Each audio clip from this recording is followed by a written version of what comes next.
Oke, pada malam hari ini supaya tidak berlambat-lambatan, kami hadirkan seorang narasumber, Ibu Nana. Seperti yang sudah kami tampilkan di layar YouTube, bahwa pada saat beliau ada di Mekah, beliau melihat 3 salib. Nah, kisahnya selengkapnya akan diceritakan langsung oleh Ibu Nana, bagaimana kuasa Tuhan yang sudah mengubahkan dia. Bahkan sekarang ini Ibu Nana aktif di dalam pelayanan, yaitu untuk memberitakan Injil kasih karunia, Injil kebaikan Tuhan. Oke teman-teman, kita akan sambut Ibu Nana. Selamat malam Ibu Nana. Selamat malam. Ya, apa kabar Ibu? Puji baik. Haleluya, puji Tuhan. Tuhan Yesus baik ya Bu? Haleluya. Iya, Tuhan Yesus dahsyat, Tuhan Yesus sangat berkuasa, Tuhan Yesus terus menyatakan kebaikannya buat setiap manusia. Dan Ibu pada malam hari ini sudah begitu banyak teman-teman yang menunggu supaya Ibu bisa menyampaikan secara lengkap dari latar belakang Ibu, terus kemudian pada saat mana terjadi satu pergumulan, dan kemudian pada saat Ibu menunaikan haji, Ibu bisa melihat 3 salib, dan apa yang terjadi secara lengkap Ibu bisa ceritakan. Dan pada saat ini Ibu telah melakukan pelayanan atau pemberitaan Injil. Oke, ruang dan waktu kami persilakan kepada Ibu Nana. Silakan Ibu. Iya, terima kasih atas waktunya. Kami mengucapkan salam buat semuanya. Assalamualaikum warahmatullahi wabarakatuh. Salam sejahtera bagi kita semua. Shalom, Om Swastiastu, Name Buddhaya, salam kebajikan. Saya akan bersaksi, puji Tuhan saya diberikan anugerah yang luar biasa oleh Tuhan Yesus yang telah menjamah saya saat usia saya sudah menginjak 40 ke atas. Tapi semua itu tidak ada yang mustahil bagi Tuhan. Karena Tuhan kita dahsyat, Tuhan kita yang sangat luar biasa. Dan Tuhan kita yang memang benar-benar memilih orang yang memang benar-benar untuk dipilih. Banyak yang dipanggil, tapi sedikit yang dipilih. Singkat cerita, saya adalah orang Muslim. Dari 9 bersaudara, saya anak kelima, orang tua saya juga Muslim. Dan saya pun dididik dengan Muslim. Tapi memang kita tidak mengerti apa rencana Tuhan. Di saat 2010, saya beribadah haji. Saya tidak tahu apa saya bisa beribadah haji, dan itu pun yang harus dijanjikan 10 tahun ke depannya, daftar tahun 2008 yang harus berangkat tahun 2020 oleh yayasan. Saya tidak menyebutkan yayasan apa di situ, tapi saya meminta dengan Bapak Kiai yang mempunyai yayasan.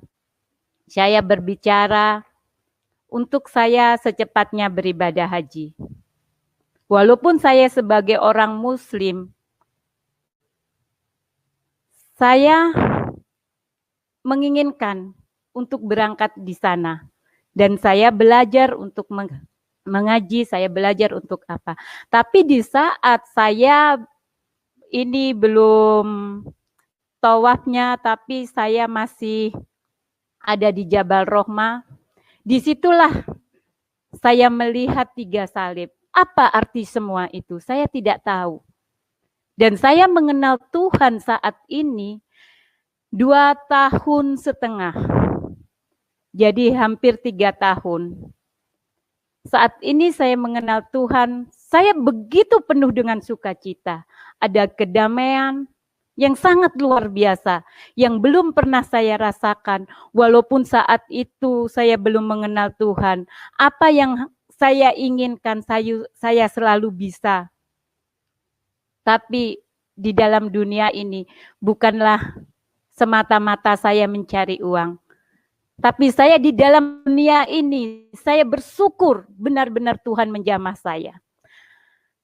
Untuk kedepannya, saya tidak tahu seperti apa saat itu. 2010 dan 2017 saya dijamah oleh Tuhan Yesus.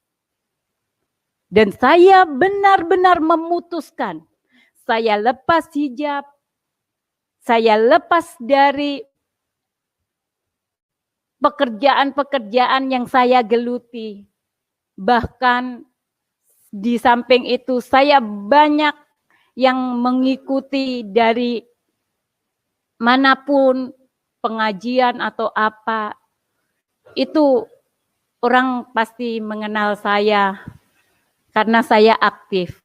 Tapi di situ saya tidak ada kedamaian. Yang ada adalah kesombongan diri saya. Dan saya bisa merasakan setelah jamahan Tuhan Yesus 2017, dan itu memang doa saya.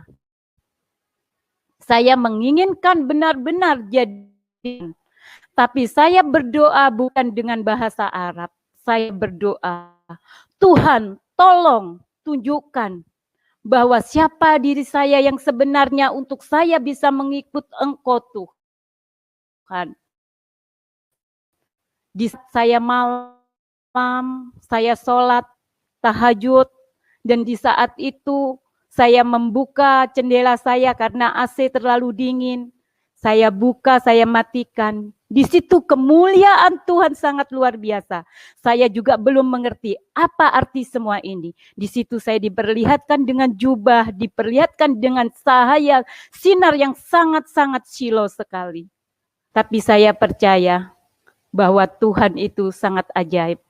Tuhan itu sangat luar biasa buat diri saya pribadi. Saya percaya Tuhan memilih orang yang tidak pernah salah dipilihnya. Dan saya bisa menjadi berkat di mana saat ini saya bisa menjadi berkat.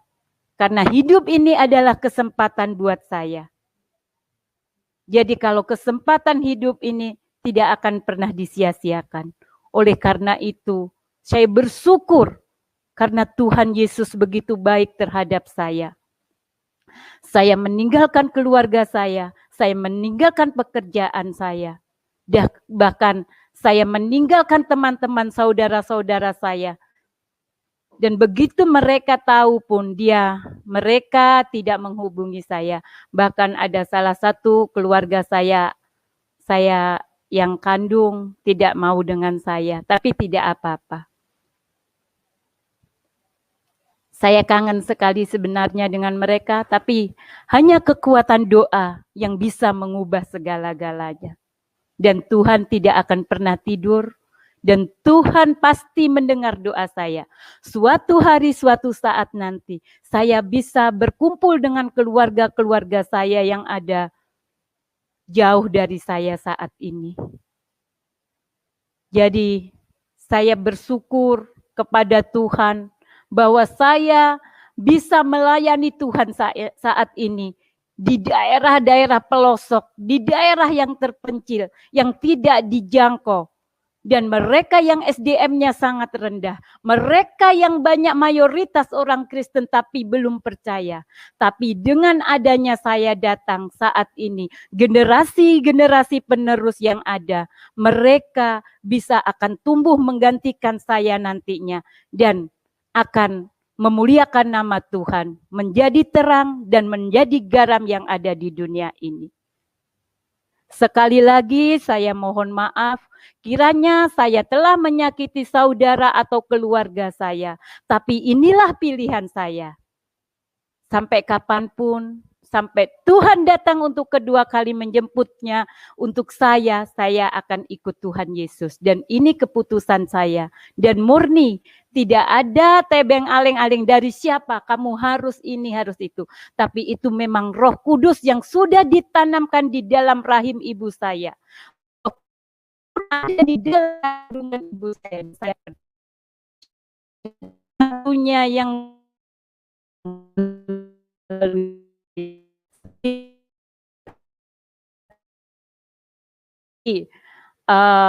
ayat 14 pasal 14 ayat 6.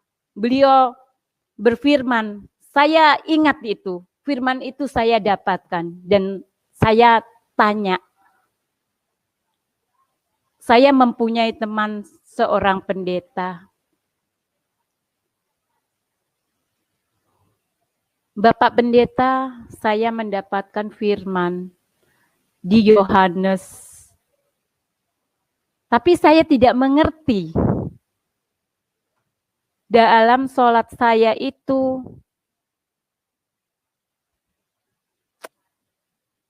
ada firman yang 14 ayat 6 itu apa? Coba lihat, punya Alkitab. Saya punya Al-Quran. Tapi saya tidak mengerti. Akhirnya saya browsing dengan Alkitab. Dan di situ saya membaca 2017 bulan 6 itu dan 2011 bulan 11 tanggal 11 saya memutuskan bahwa memang jalan kebenaran firman Tuhan berbicara, akulah jalan dan kebenaran dan hidup. Jadi dari situ saya bisa merasakan, saya percaya bahwa Tuhan Yesus adalah satu-satunya jalan keselamatan untuk diri saya. Yang memang benar-benar Tuhan Yesus sangat luar biasa menjamah saya. Yang tadinya saya aktif di segala macam keagamaan yang saya ikuti, tapi ternyata tidak ada yang mustahil bagi Tuhan. Siapapun itu, apapun orangnya, Tuhan kalau sudah memilih kita tidak bisa menolak. Dan ini janji iman saya, sampai kapanpun perjuangan saya tetap akan ikut Yesus dan saya bisa menjadi berkat dimanapun saya berada. Walaupun orang akan memusuhi saya tidak akan membalas karena Tuhan Yesus begitu mengajarkan rasa kasih yang sangat luar biasa. Yang belum saya rasakan saat saya mempunyai segala-galanya, saya tidak bisa merasakan apa arti kehidupan yang ada di dalam diri saya. Tapi di saat-saat ini saya tidak mempunyai apa-apa, tapi saya mempunyai Tuhan yang kaya raya, Tuhan yang sungguh luar biasa, Tuhan yang amat besar, Tuhan segala-galanya buat saya. Jadi dunia tidak ada artinya. Di bawah matahari yang apa pernah saya dengar difirmankan oleh seorang pendeta, di situ bukanlah hidup kekekalan, tapi hidup sia-sia. Tapi di dalam diri kami ada kekekalan karena saya mengikut di atasnya matahari, yaitu Tuhan Yesus Kristus yang memang saat ini Tuhan saya dan kami imani dari dimanapun saat saya berada, saya tidak akan pernah takut, saya tidak akan pernah gentar. Karena Tuhan menjaga saya, Tuhan menopang saya, bahkan Tuhan membentuk saya untuk lebih kuat lagi. Tuhan pun akan memberikan kebutuhan-kebutuhan yang saya butuhkan. Saya tidak pernah takut, tidak ada pekerjaan, tapi saya sebagai anak Tuhan, bekerja untuk Tuhan, terlalu manis buat saya. Dan sungguh sangat luar biasa. Ini yang saya rasakan. Penuh dengan sukacita, penuh dengan kedamaian. Yang belum pernah saya rasakan selama ini. Mungkin saat dulu saya bisa beli nasi goreng. Yang harganya 100.000 atau jus 75.000. Tapi saat ini untuk beli beras 1 kilo hanya 11.000 mungkin susah, tapi itu tidak membuat saya gentar. Karena apa? Ikut Tuhan, tambah sehat, tambah bahagia, tambah sukacita, tambah banyak saudara-saudara, dan tambah banyak kemuliaan-kemuliaan yang diberikan Tuhan, anugerah, dan saya menikmati nafas kehidupan saya saat ini, Tuhan yang berikan. Tanpa Tuhan, saya tidak bisa apa-apa. Tanpa Tuhan, saya tidak berbuat sebagaimana mestinya dan saya tidak bisa hadir di depan sini. Dan inilah campur tangan yang Tuhan berikan kepada saya. Tuhan sangat luar biasa. Tuhan sangat, saya tidak bisa berbicara lebih banyak karena saya merasa bahagia, merasa sungguh sukacita. Walaupun saya berada di pelosok daerah yang jauh dari kota, yang air pun saya mandi cuma 1 hari 1 kali, tapi itu tidak membuat gentar saya. Karena apa? Karena Tuhan menopang saya. Karena Tuhan menjaga saya. Sekalipun saya dihina, sekalipun saya dicaci maki, sekalipun saya banyak yang fitnah saya, apapun saya tidak akan gentar. Tetap satu, yaitu Tuhan Yesus Kristus, juru selamat saya dan orang yang percaya bagi semuanya. Itulah yang sangat luar biasa dan bisa membuat kebahagiaan saya yang sangat-sangat sungguh.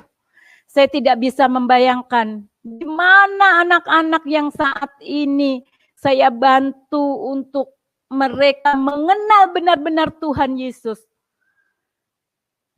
Untuk menjadi generasi, untuk menjadi terang, untuk menjadi garam. Mereka bersukacita karena mereka belum ada orang yang datang untuk mengajarkan begitu mencari kekekalan hidup.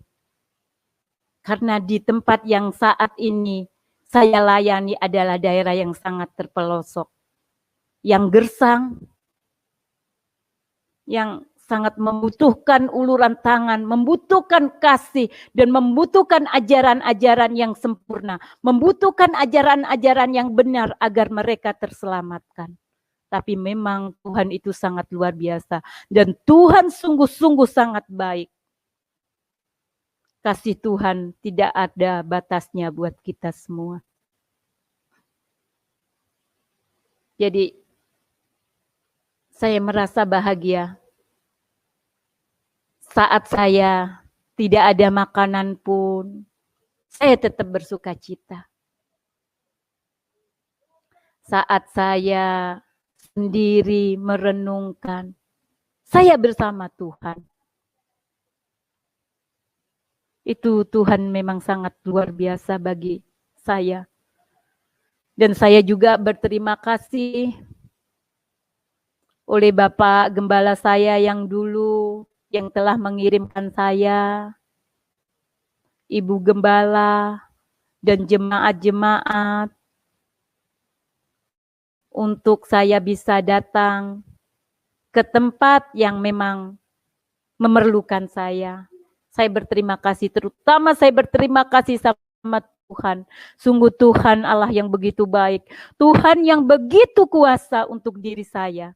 Tuhan segala-galanya, saya percaya satu jiwa diselamatkan dalam keluarga saya, jiwa-jiwa yang lainnya akan terselamatkan juga. Dan saya imani semua. Dan saya mohon maaf juga buat saudara-saudara dan keluarga saya, kerabat-kerabat saya, teman-teman saya, bahkan orang yang sudah mengenal saya.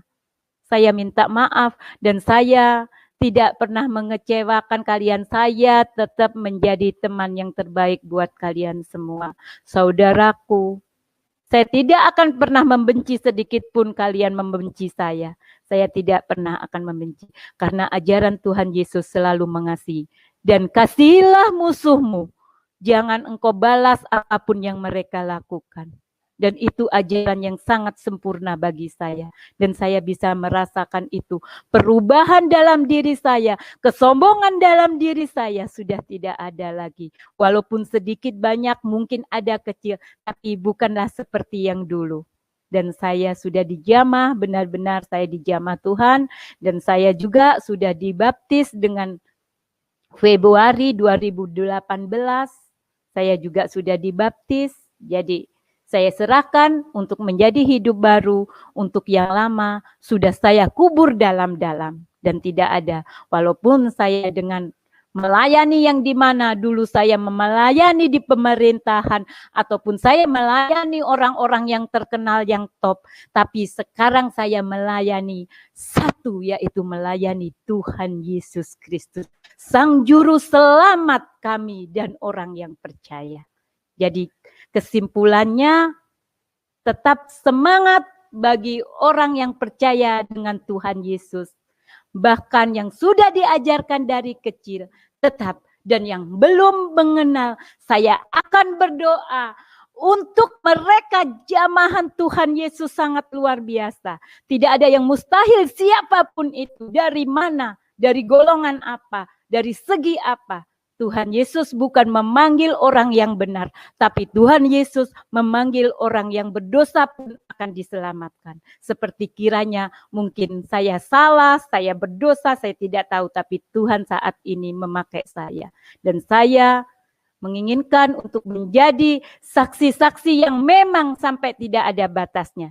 Dan saya akan seperti lagu, bersaksi terus Tuhan datang itu. Jadi bersaksi terus sampai Tuhan datang. Bersaksi, bersaksi. Dan saya akan bersaksi sampai Tuhan akan datang. Dan saya juga sudah dimenangkan. Ku menang bersama Yesus Tuhan. Ku menang di dalam peperangan. Oh, Tuhan sungguh sangat luar biasa. Tuhan sangat baik kepada saya. Dan inilah kesaksian saya sedikit. Jadi, saya serahkan kembali kepada Bapak. Kiranya Tuhan memberkati kita semua. Shalom. Ya, puji Tuhan. Ibu, terima kasih atas kesaksiannya. Sesuatu yang begitu luar biasa telah terjadi di dalam kehidupan Ibu. Nah, sebelum kita masuk di dalam diskusi dengan teman-teman, mungkin ada beberapa hal yang saya ingin tanyakan supaya Ibu bisa lebih memberikan penjelasan supaya teman-teman yang ada bisa menjadi jelas, ya. Ibu pergi haji 2010. itu tahun berapa ya, Bu? 2010, ya. Dasarnya Ibu pada waktu itu pergi haji karena apa, Bu? Karena keinginan pribadi atau bagaimana, Bu? Ya, kepingin aja dilihat. Wah, gitu mungkin. Karena dari dasarnya juga tidak mengerti seperti apa.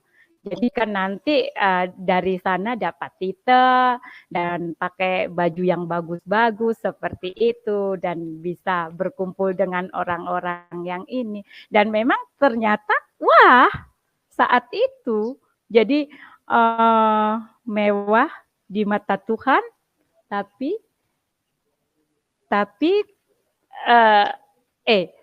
di mata manusia, tapi di mata Tuhan saya terasa rendah, tapi saat ini saya direndahkan semua, tapi saya ditinggikan Tuhan pastinya.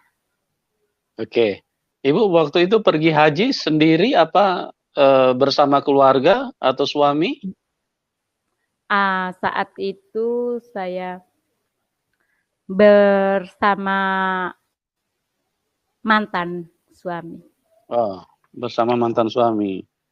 Oke, bersama mantan suami. Terus tujuannya pada waktu itu selain supaya supaya dilihat orang, tujuan pribadi Ibu apa, Bu? Bersama suami pergi haji, Bu. Apa yang menjadi dasar? Silakan Ibu, dijelaskan.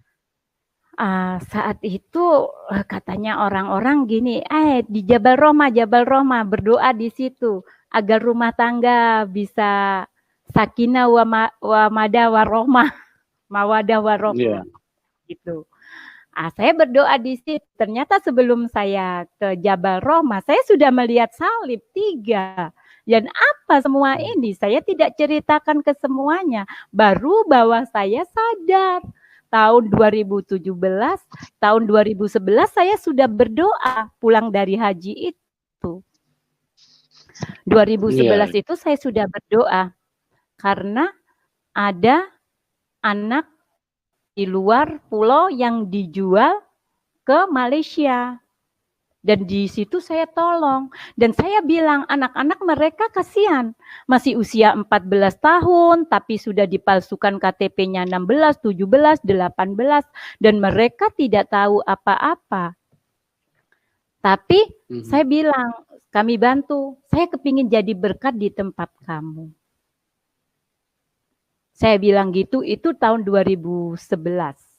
Ternyata 7 tahun kemudian, Tuhan menjawab, apa yang saya inginkan, saya ke daerah yang memang anak-anak tersebut dijual ke Malaysia. Dan sampai saat ini, saya masih ketemu sama mereka. Itu kan keajaiban Tuhan yang sangat luar biasa. Oke. Bu, saya mau tanya Bu, supaya teman-teman juga menjadi jelas. Pada waktu Ibu melihat salib itu kronologisnya bagaimana Bu? Apa yang pada waktu itu yang muncul di dalam pikiran Ibu atau di dalam hati Ibu, sehingga Ibu bisa melihat ada salib gitu loh. Jadi supaya jelas gitu loh ceritanya, gimana Ibu? Iya. Kalau saya waktu pada melihat salib itu, saya bilang, ini apa ini kok ada salib 3 ini. Jadi saya nggak begitu memikirkan. Jadi tidak begitu gubris lah, tidak begitu memahami apa arti itu. Saya diam saja. Karena saya percaya bahwa hal itu sudah, wong saya ke sini niatnya ibadah. Sudah biarin. Tapi setelah saya pulang ke Indonesia lagi, di saat saya berdoa, saya tidak pernah berdoa dengan bahasa Arab. Oke. Dan Ibu waktu lihat salib itu, Ibu ada dengar suara nggak pada waktu itu? Tidak, cuma saya lihat saja. Jadi Ibu cuma lihat saja. aja, ya, yang ternyata saat ini seperti ada di Golgota. Di dalam pikiran Ibu tidak ada pikiran apa-apa pada waktu itu? Sehingga misalnya Ibu misalnya gini, saya bersyukur saya bisa beribadah, bisa dekat dengan Tuhan, atau apa begitu muncul di dalam hati Ibu sehingga tiba-tiba kok salib muncul gitu loh, Bu? Saya berpikir cuma gini aja, saya ke Arab, saya sudah sampai di sini ya, besok pulang saya ke Indonesia lagi sudah lain lagi. Jadi pikiran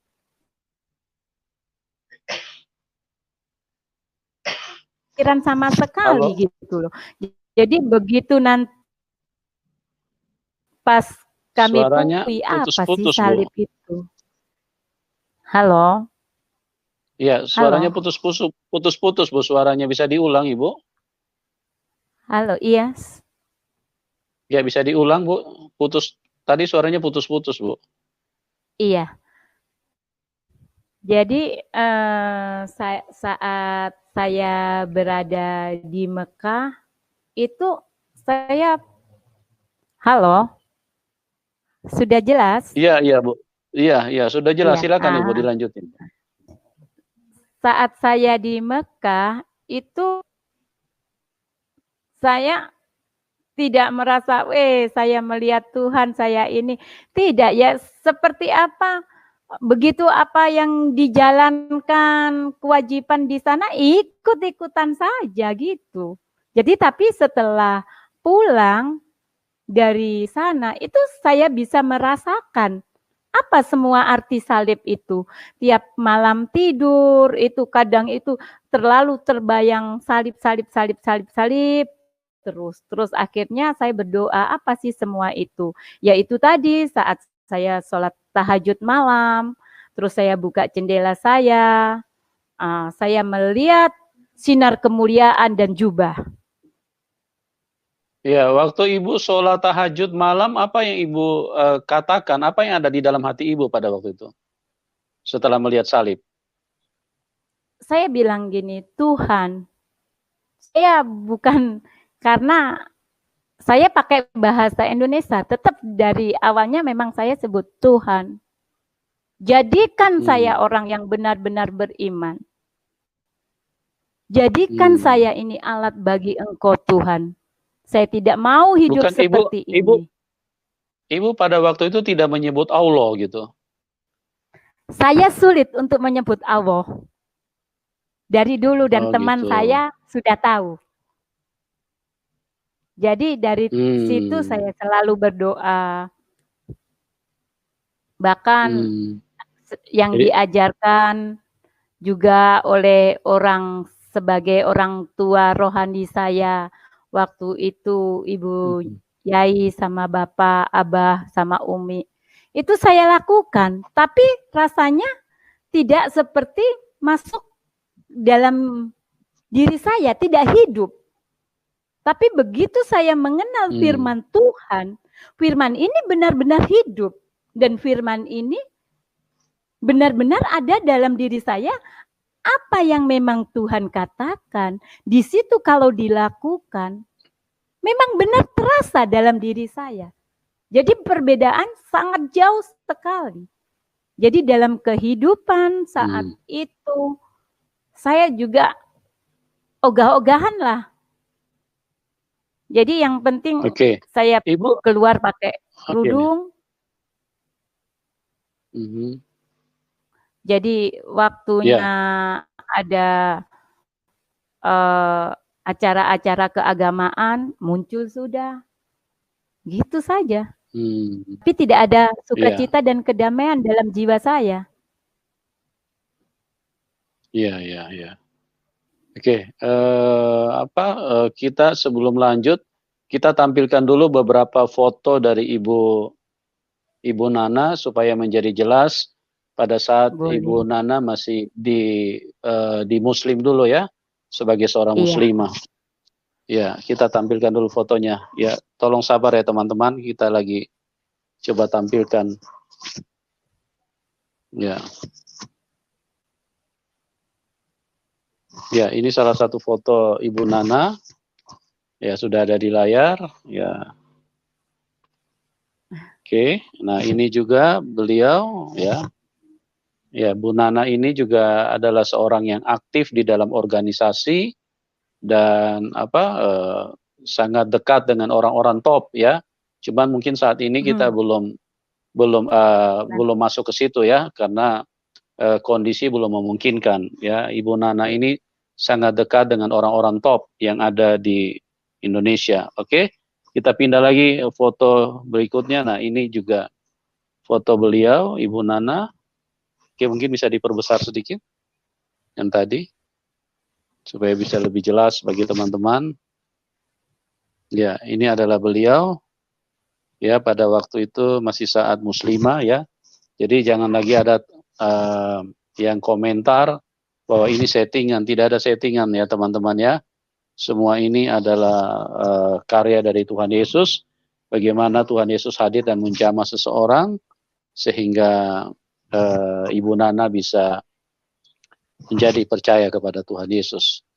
Oke, kita lihat lagi foto selanjutnya. Nah, ini juga beliau. Ya. Ini foto di mana ini, Bu? Ada di orang penting nomor 2. Oh. Nomor ya, 2 maksudnya yang ada di wilayah yang dulu saya tempatin. Oke. Baik ya. Ini Ibu Nana ya, jelas ya teman-teman ya. Tidak ada rekayasa ya. Ini semua adalah foto-foto beliau ya. Dan sekarang Ibu Nana ini ada di daerah yang sangat terpencil dan melakukan pelayanan pemberitaan Injil dengan begitu semangat. Dulu sudah disaksikan tadi bahwa beliau mau makan nasi goreng yang harga ratusan ribu pun tidak masalah karena dia sangat berlimpah dengan harta jasmani. Mau beli jus buah yang harga mahal itu juga tidak masalah karena beliau secara materi sangat berkelimpahan. Tapi waktu terjun menjadi pengikut Kristus, maka beliau mulai mendapatkan respon yang kurang nyaman karena usahanya menjadi terhenti. Banyak orang-orang yang istilahnya yang sangat tidak suka, orang-orang yang memutuskan persahabatan, pertemanan, dan juga memutuskan bisnis bersama Ibu Nana, ya. Tapi bagi Ibu Nana sudah disaksikan tadi itu tidak ada masalah, sekalipun dia istilahnya sekarang ini mau beli beras 1 kilo saja istilahnya harus berjuang, tapi itu adalah suatu sukacita yang begitu besar. Jadi kalau ada yang menuduh bahwa orang pengikut Kristus itu dibayar karena uang, nah ini sudah menjadi bukti jelas ya itu sama sekali tidak benar ya. Jadi belajarlah untuk melihat realita dan belajarlah untuk membuka hati dan pikiran supaya kita tidak terjebak dengan permainan setan sehingga di dalam pikiran kita menjadi otak kotor terus, segala kebenaran yang disampaikan secara apa adanya. Itu akhirnya karena pikiran kita dipermainkan setan, maka setanlah yang berkuasa sehingga kita selalu menyangga, membantah, mengcounter, bahkan menghina, ya. Tidak ada teman-teman, tidak ada rekayasa. Ini semuanya murni, ya. Kita lihat latar belakangnya jelas sekali dan bagaimana kasih Kristus, kasih dari Tuhan Yesus yang maha baik itu telah menyentuh dan mengubahkan seorang Ibu Nana. Tadi juga sudah disaksikan kalau dulu hidup mewah, sekarang mau mandi satu hari mungkin satu kali saja, ya. Karena tempat daerahnya juga agak susah air, ya itulah yang dialami oleh Ibu Nana, tapi dia begitu bersukacita secara luar biasa. Oke, masih ada foto yang lain? Nah, ini juga beliau, ya, jadi beliau adalah seorang muslimah, ya, jelas ya teman-teman ya. Nah, ini sudah masuk di dalam pelayanan, oke. Sebelum kita berdiskusi dengan teman-teman yang lain, ada beberapa hal lagi yang saya masih mau tanyakan ke Ibu supaya menjadi jelas ya kepada teman-teman semua. Jadi pada waktu Ibu balik setelah haji, itu apa yang terjadi dengan suami Ibu? Saya sebelum berangkat itu 2009 itu sudah ada pergumulan tidak sepaham dan berangkat kita berdoa di sana tapi ternyata pulang dari sana pun tetap tidak sepaham. Jadi kami pisah resmi tahun 2013 saat itu. Jadi surat keluar. Jadi selama itu saya sendiri. Baik. Berarti tujuan Ibu pergi haji pada waktu itu salah satunya untuk mendoakan rumah tangga Ibu ya supaya bisa langgeng gitu ya Bu ya. Adem ayem. Oke, tapi ternyata setelah balik justru malah puncak-puncaknya akhirnya berpisah gitu ya Bu? Tambah parah. Tambah parah, ya. Ya, baik Bu. Terus berarti berpisah dengan suami dan Ibu ceritakan nggak pada waktu itu Ibu melihat 3 salib pada saat di Mekah? Ceritakan nggak kepada suami Ibu? Halo, putus-putus. Ya, Ibu Nana bisa dengar suara. Pastor. Ya, jadi Ibu Nana setelah kembali dari Mekah, Ibu Nana sempat memberitahu nggak kepada mantan suami bahwa pada waktu di Mekah itu Ibu Nana melihat 3 salib? Tidak. Oh, Ibu tidak menceritakan. Saya tidak pernah cerita, cuma saya ada. Saya cuma cerita sama teman saya seseorang, beliau ada, kamu itu ngawur aja, cuma digitukan.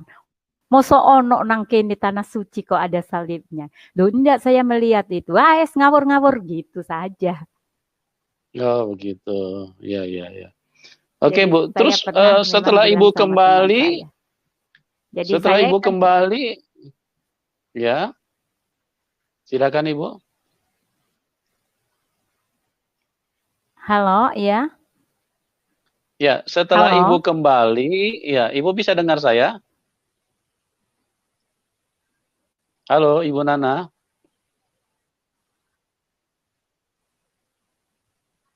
Ibu Nana, bisa dengar saya, Bu? Ibu Nana? Iya, bisa dengar saya? Iya. Iya, Bu. Bisa dengar saya, Bu? Halo? Ibu kalau tidak terdengar, ya Ibu bisa dengar saya? Putus-putus. Ya. Sudah dengar, Ibu? Halo? Ya, Ibu bisa keluar dulu Bu sebentar, baru masuk lagi Bu.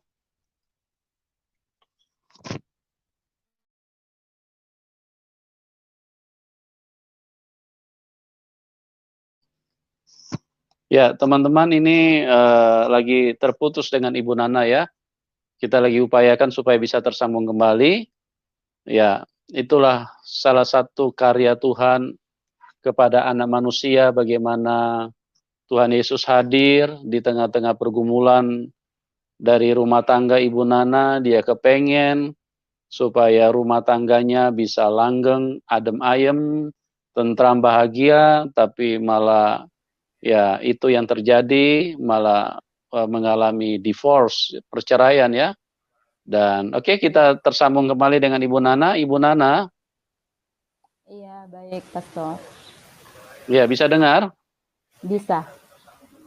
Oke, Bu, bisa diceritakan nggak Bu? Itu Ibu setelah balik ke Indonesia, Ibu menceritakan kepada anak-anak nggak bahwa Ibu melihat salib di waktu di Mekah? Tidak. Karena Tidak. saya berpikir tidak mungkin gitu. Jadi Hmm. orang pasti tidak akan percaya. Oh Jadi gitu. saya juga buat apa mau cerita-cerita, dan berhubung saat ini memang Tuhan benar-benar jamah saya tidak mau menutupi, biar itu dibilang orang bohong, tapi memang ini kesaksian yang saya lihat dan saya rasakan. Iya, iya. Jadi kuasa Tuhan Yesus itu memang sungguh sangat nyata, sehingga hati Ibu tidak bisa bergerak dari Dipungkiri. situ ya, karena tidak bisa berpindah dari situ karena memang Roh Kudus yang bekerja di dalam hatinya Ibu Nana ya. Yes. Iya, iya, iya, iya. Oke Bu, Ibu bisa ceritakan nggak setelah Ibu memberitahu kepada anak-anak pada saat Ibu mau menjadi pengikut Tuhan Yesus? Ya, pro dan kontra memang banyak sekali, bahkan keluarga besar saya, keluarga kandung saya, dan bahkan sekarang keluarga yang besar saya pun sebagian sudah tahu, tapi tidak ada komunikasi sama saya saat ini, dan ada cuma 1-2 aja yang komunikasi sama saya sampai saat ini, yang memang beliau-beliau itu mengerti dan berbicara, ya itu keputusan dari pribadi masing-masing. Kami tidak bisa melarang. Masuk, saya puji Tuhan, kakak saya yang pertama juga selalu mendoakan saya, dan kakak-kakak yang lainnya juga, walaupun ada adik saya yang juga tidak mau sama saya, tapi saya percaya kok suatu hari, suatu saat, indah pada waktunya Tuhan yang tentukan, saya bisa berkumpul kembali, saya bisa bergandengan tangan, saya bisa memeluk, bahkan saya bisa bercengkerama dengan mereka. Iya. Oke Bu, pertanyaan selanjutnya, mereka punya reaksi, mereka tidak mau berkomunikasi atau menjauh dari Ibu karena apa Bu? Mereka marah apa bagaimana Bu? Jelas, Iya, iya. gila, saya dibilang kaji kopla, saya dibilang sudah tidak waras. Ya, memang saya gila. Jawaban saya gitu. Saya gila bukan gila sama seseorang, tapi saya tergila-gila dengan Tuhan Yesus Kristus. Yang Haleluya, sudah haleluya. apapun terjadi, saya tidak akan gentar. Dan ini tetap buat saya. Tuhan. Iya Bu, puji Tuhan, begitu luar biasa ya. Apa yang telah menjadi keputusan Ibu, dan begitu luar biasa, begitu dahsyat pengaruh dari Roh Kudus, sehingga Ibu sekalipun terpisah dari keluarga, sekalipun mungkin anak-anak, kalau anak-anak sendiri gimana Bu saat ini? Sudah bisa menerima apa bagaimana Bu? Ya, puji Tuhan, itu karena doa dan kuasa Tuhan, juga jamahan Tuhan. Tuhan pun akan melawat seorang orang tua yang melahirkan berdoa, pasti anaknya juga akan merasakan. Jadi saat ini komunikasi tidak pernah terbatas. Mereka selalu, "Mama sudah makan, Mama di mana?" Begitu juga dengan kami dan anak-anak. Dan ini kebahagiaan tersendiri, saya percaya. Tuhan menjaga. Dan apa yang saya tinggalkan, harta benda ataupun keluarga, di dalam firman pun Tuhan akan mengembalikan 100 kali lipat. Dan itu saya percaya dan saya imani. Yang saat ini saya harus berjalan kaki kemana-mana. Yang dulunya saya SIM A sudah tidak terpakai lagi, harus bawa mobil sendiri. Sekarang tidak, saya percaya semua itu akan terjadi dan Tuhan tidak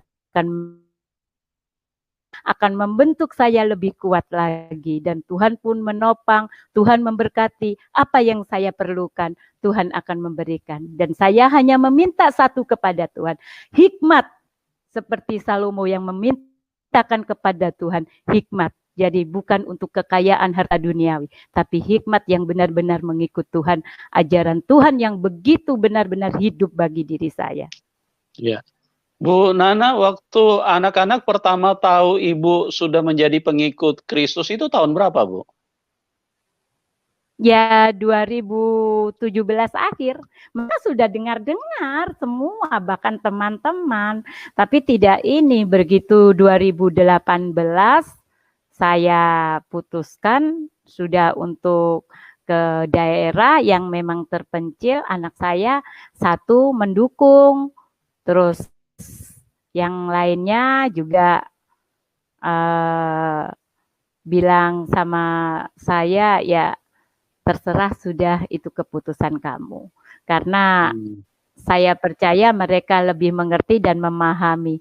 Karena mungkin ya, karena Tuhan tidak pernah mengajarkan kata ya nanti, tapi Tuhan mengajarkan pasti. Jadi tidak ada kata insya Allah.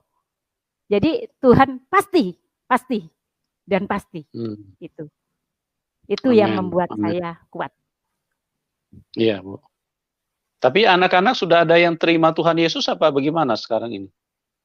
Belum, karena masih jauh dari saya, tapi saya percaya suatu hari, suatu saat nanti Tuhan akan jamah sendiri. Saya tidak akan pernah memaksakan, biar Tuhan yang berkehendak, Tuhan yang beracara. Rencana kami bukanlah rencana Tuhan, karena rencana Tuhan begitu indah buat kami nantinya. Oke. Ya. Salam untuk seluruh channel, tim, dan penonton yang hadir di rumah. Haleluya, puji Tuhan. Bagaimana kabar Ibu? Baik, luar biasa. Haleluya, karena Tuhan Yesus baik ya, Bu? Iya, sangat baik, bahkan teramat baik. Amin, amin. Haleluya. Di luar daripada perkiraan manusia, Tuhan Yesus selalu menghampiri orang-orang yang teraniaya, orang-orang yang tidak berdaya, orang-orang yang putus asa, orang-orang yang hidup di dalam lembah kekelaman, di dalam lembah hitam, dan Tuhan Yesus itulah Tuhan yang baik, yang telah menyelamatkan Ibu Nita. Oke Bu, supaya tidak berlama-lamaan, ruang dan waktu saya persilakan kepada Ibu untuk bersaksi bagaimana kuasa Tuhan Yesus yang telah mengubahkan Ibu. Silakan Bu Nita. Ya, baik, terima kasih waktunya, terima kasih untuk malam ini, terima kasih kepada Tuhan saya, Yesus Kristus, dan kuasa Roh Kudus yang selalu menyertai kehidupan saya dan anak-anak serta keluarga saya. Sampai hari ini saya kuat, sampai hari ini saya ada, karena Tuhan Yesus selalu membimbing saya dalam kehidupan saya. Saudara yang terkasih, malam ini saya akan berbicara tentang kehidupan saya, bagaimana saya hidup sebelum saya mengenal Yesus Kristus dan setelah saya mengenal Yesus Kristus, dan bagaimana Tuhan ada untuk kami satu keluarga bisa mengenal kedahsyatan Tuhan dalam menyelamatkan jiwa saya, anak-anak saya, dan rumah kami yang menjadi mezbah Allah. Saudara yang terkasih, malam ini saya akan memulai memperkenalkan diri saya. Nama sebelum saat ini, nama saya dulu itu seorang hajah, Masnita Dinata. Garis keturunan saya dari suku Sunda yang cukup fanatik di dalam keluarga, apalagi saya memegang satu syiar untuk menyampaikan agama saya pada saat itu, tapi saya dengan leluasa saya menyampaikan bahwa inilah agama yang benar pada saat itu. Saya menjunjung tinggi agama leluhur saya, dan saya bekerja keras untuk mereka. Allah yang saya agungkan pada saat itu. Sampai pada saatnya suatu hari saya background Muslim, background keluarga Muslim juga. Saya punya suami sebelum meninggal juga Muslim. Setelah beliau wafat, saya hidup sendiri beserta 4 anak. 4 anak yang kecil-kecil pada saat itu, dan saya hanya memikirkan bagaimana membesarkan anak-anak saya, bagaimana saya bisa menyelesaikan bisnis saya yang cukup besar, peninggalan dari almarhum, yang saya harus mengelola dengan sedemikian rupa dan harus menjadi besar, karena saya seorang pimpinan di salah satu yayasan yang saya miliki, yaitu Yayasan Al-Fat, dalam arti kemenangan. Al-Fat itu kemenangan. Dan saya berjuang bagaimana saya bisa bersyiar dan dengan menggebu-gebu bahwa saya seorang wanita yang hebat, seorang single parent yang hebat, seorang wanita yang kuat, bisa syiar dengan dana yang sedemikian rupa. Saudara yang terkasih, kesombongan manusia, segala sesuatu yang saya miliki, itu hasil dari keringat, hasil dari bisnis, dan terkadang kami hanya bersyukur kepada Allah Subhanahu wa Ta'ala, terima kasih, dan kami bersedekah banyak. Sampai akhirnya saya punya keinginan untuk membangun satu Islamic Center. Berawal dari itu, berawal dari apa? Dari hawa nafsu, bahwa uang adalah segalanya. Saya bisa mengatur siapapun dengan uang. Saya biasa memimpin, dan saya memanage semua.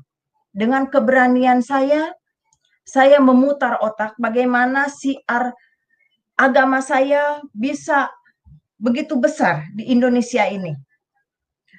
Sampai pada akhirnya saya memutuskan pada saat saya umroh, saya 2 kali naik haji Bapak Ibu yang terkasih, dan umroh itu seperti dari Jakarta ke luar kota antar Indonesia. Saking seringnya, sebulan bisa 1 kali, 2 kali, bisa 3 kali, tergantung kemauan saya. Karena mudah. Dan saya juga ada sedikit bisnis dengan mampir di Dubai. Saya kenal dengan beberapa investor di sana, dan di situ saya melihat ada satu peluang. Saya mencari investor untuk bisa saya bisa punya keinginan membangun Islamic Center itu untuk join. Sampai pada akhirnya saya dikenalkan seseorang pengusaha dari Uni Emirat, dari katakanlah Middle East ya. Saya join, saya bicarakan siapa saya di Indonesia, bagaimana sepak terjang bisnis saya, dan apa keinginan saya. Mereka begitu antusias. Oke, kalau untuk syiar kami akan membantu, bla bla bla bla dan sebagainya. Namanya orang mencari investor seperti orang sedang dagang. Nggak mungkin cari dana tanpa modal meja. Ya enggak Bapak Ibu yang terkasih? Dia itu meminta, Bu, tolong buatkan master plan yang komplit supaya dana cepat turun. Oke, baik. Seperti apa? Saya kan tidak memahami untuk pembangunan itu seperti apa dan bagaimana. Saya bicara dengan rekan-rekan saya di Indonesia, ada enggak arsitek atau siapapun yang bisa membantu saya mewujudkan Islamic Center. Pada tertarik, semua tertarik. Termasuk orang-orang yang tadinya memang dia bukan Muslim, katakanlah non-Muslim. Pada saat itu saya haji. Non-Muslim ini jadi satu target bagi saya. Kalau dia berhasil, saya bicarakan, karena waktu itu saya seorang jihad lah, dikatakanlah saya berjuang bagaimana bisa mu'alaf, seseorang itu bisa mu'alaf. Sampai akhirnya orang itu mau, dan Bu, saya akan buatkan gambarnya, gambar masjid, gambar ini, gambar itu, dan lain sebagainya. Nanti di pertengahan saya akan bukakan bagaimana master plan itu, bagaimana seed plan itu. Malam ini saya akan bicarakan bagaimana kasih Tuhan menjangkau saya dan rekan-rekan saya yang akhirnya kembali kepada Kristus. Semenjak itu saya begitu semangat untuk melobi. Berapa dana yang saya habiskan, saya tidak peduli. Yang jelas Islamic Center saya harus berdiri dengan segala kekuatan. saya harus menjadikan ini real seperti itu. Jadi ada kesombongan, ada hawa nafsu bahwa semua itu kalau orang punya dana, kalau orang punya duit, sampai saat ini sepertinya dunia ada di tangan. Sampai pada akhirnya semua sudah beres, saya sudah membayar banyak hal di sini, bahkan sampai miliaran pada saat itu. Saya mulai proyek itu tahun 2002. Sampai 2 tahun kemudian, 2004, saudara yang terkasih, apa yang terjadi? Rencana kami, rencana saya bukan rencana Tuhan. Rancangan yang saya rancang begitu indah, ternyata bukan rancangannya Tuhan.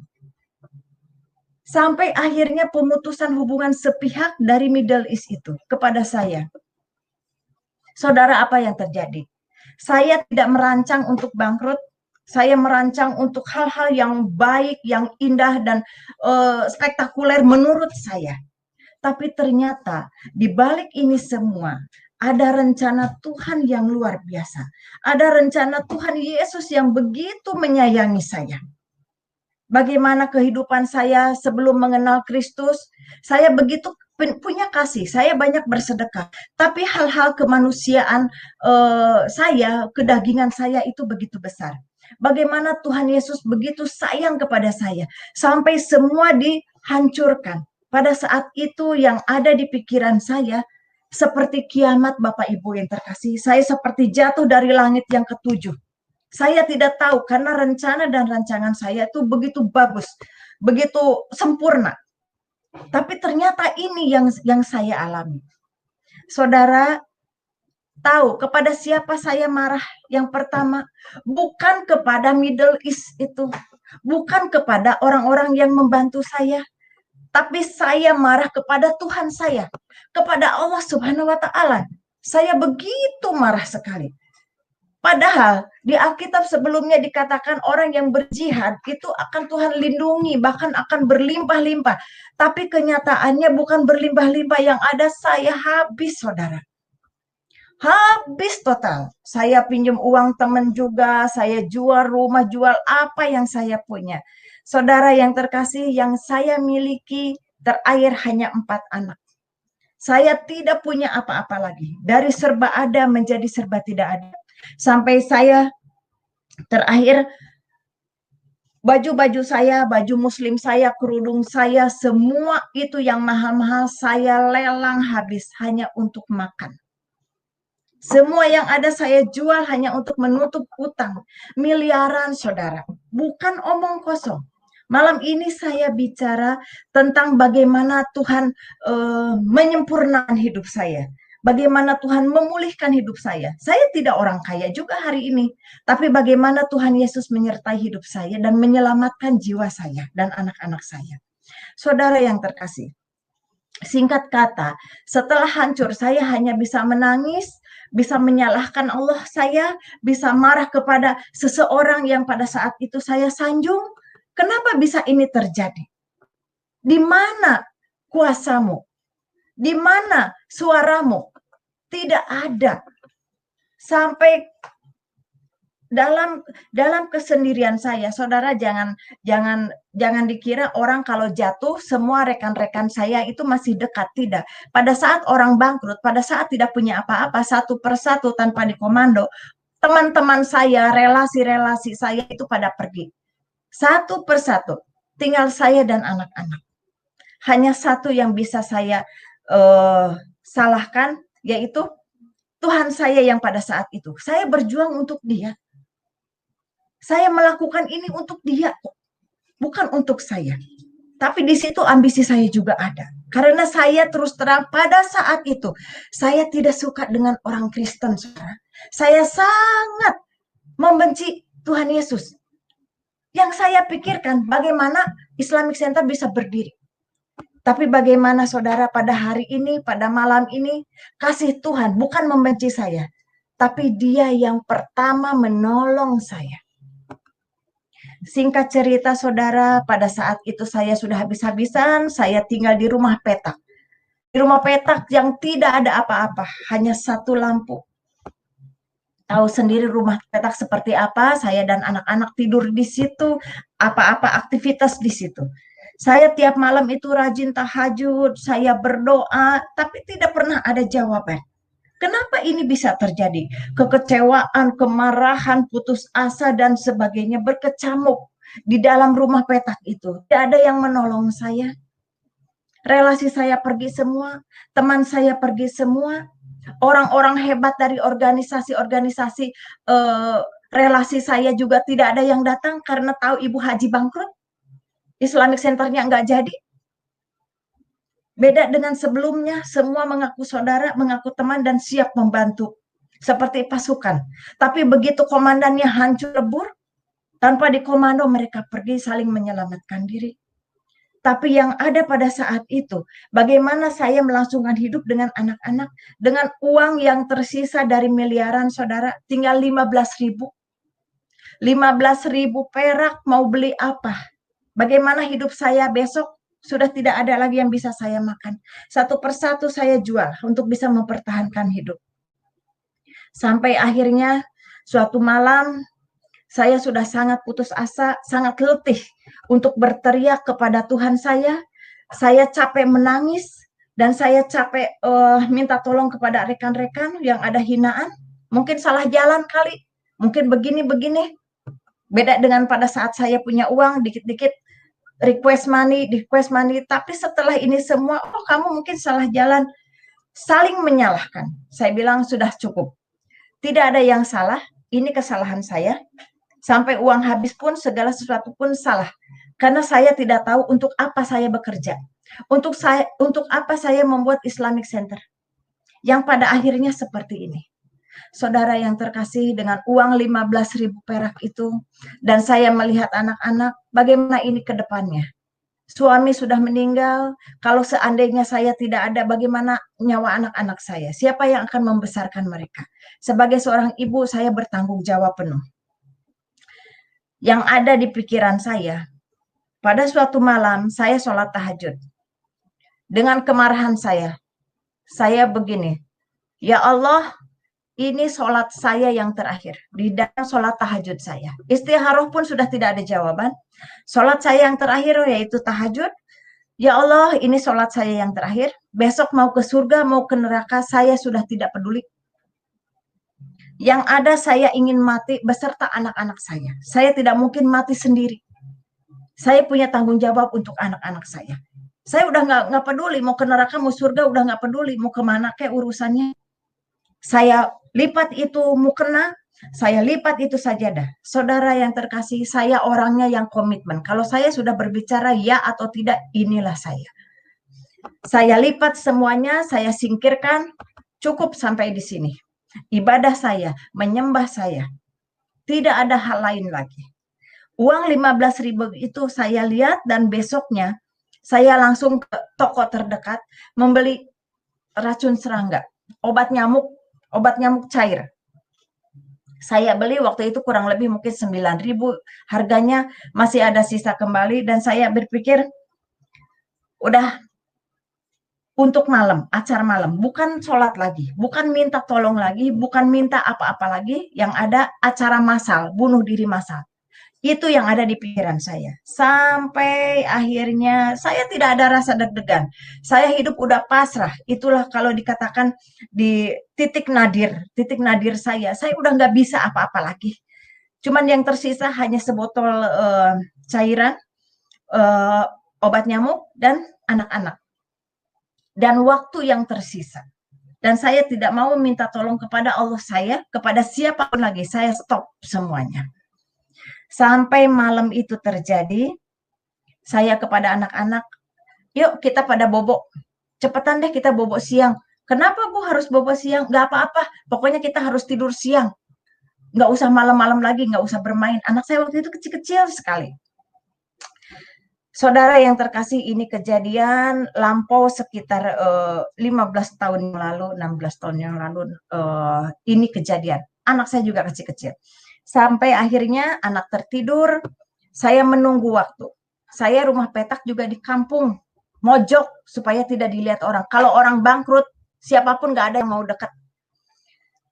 Saya mojok, benar-benar nggak ada yang tahu. Tetangga juga nggak ada yang tahu, hanya kenalan RT setempat, ya tetangga kanan kiri juga yang namanya rumah petak, tukang-tukang dagang, ya pikulan-pikulan begitu, itu membuat saya hancur, hati saya hancur.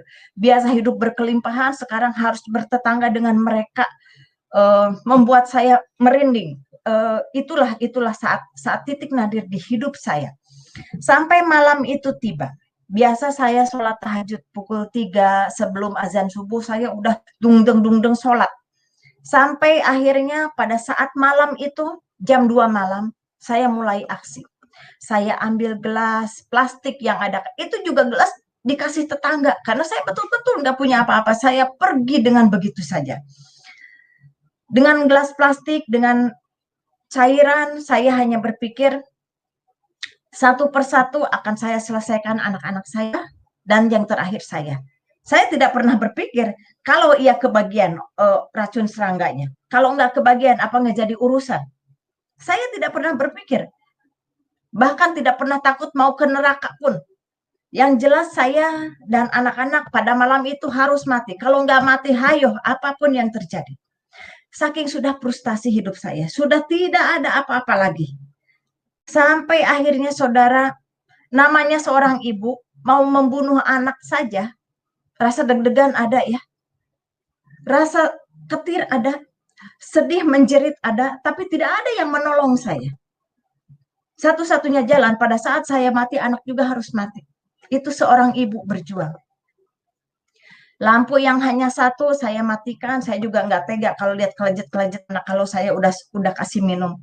Tapi itu yang terjadi di hidup saya sekian tahun yang lalu. Saya matikan itu lampu. Saya tidak berdoa apa-apa karena saya juga komitmen. Saya tidak mau doa apapun. Bahkan saya sudah keluar dari yang lama juga. Tapi saya tidak mau yang lain. Saya mau mati, itu saja. Saudara yang terkasih, bagaimana detik-detik saya sedang mempersiapkan gelas itu, bagaimana saya mempersiapkan racun serangga, sementara anak berjejer tidur di ubin, tidur di karpet, ya bekas-bekas karpet tipis seperti itu.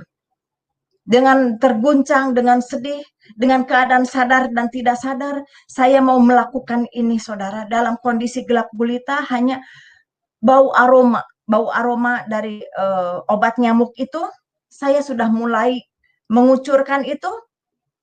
Saudara, itulah titik di mana seseorang menyelamatkan saya. Pada saat saya mengeluarkan air dari obat nyamuk itu, dalam kondisi gelap gulita, dalam kondisi saya tidak tidur, seseorang hadir di hadapan saya. Karena pada saat itu saya hanya memejamkan mata dan mengucurkan obat nyamuk itu ke gelas. Bagaimana seseorang ada di hadapan saya, berbaju putih, berkerudung putih, bersinar, hanya mengatakan, datanglah ke rumahku, maka aku akan menolongmu. Saudara, saat itu saya terhenti dan saya hanya mengatakan, siapa kamu? Dia hanya 2 kali berbicara.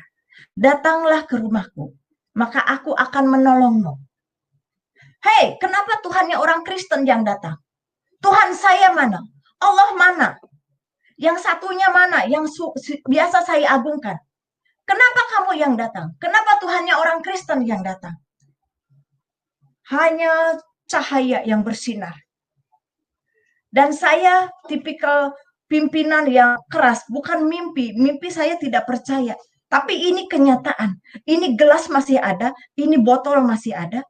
Saya mengatakan itu, kenapa saya tahu ini Tuhannya orang Kristen? Karena ada beberapa karyawan saya yang orang Kristen akhirnya mualaf.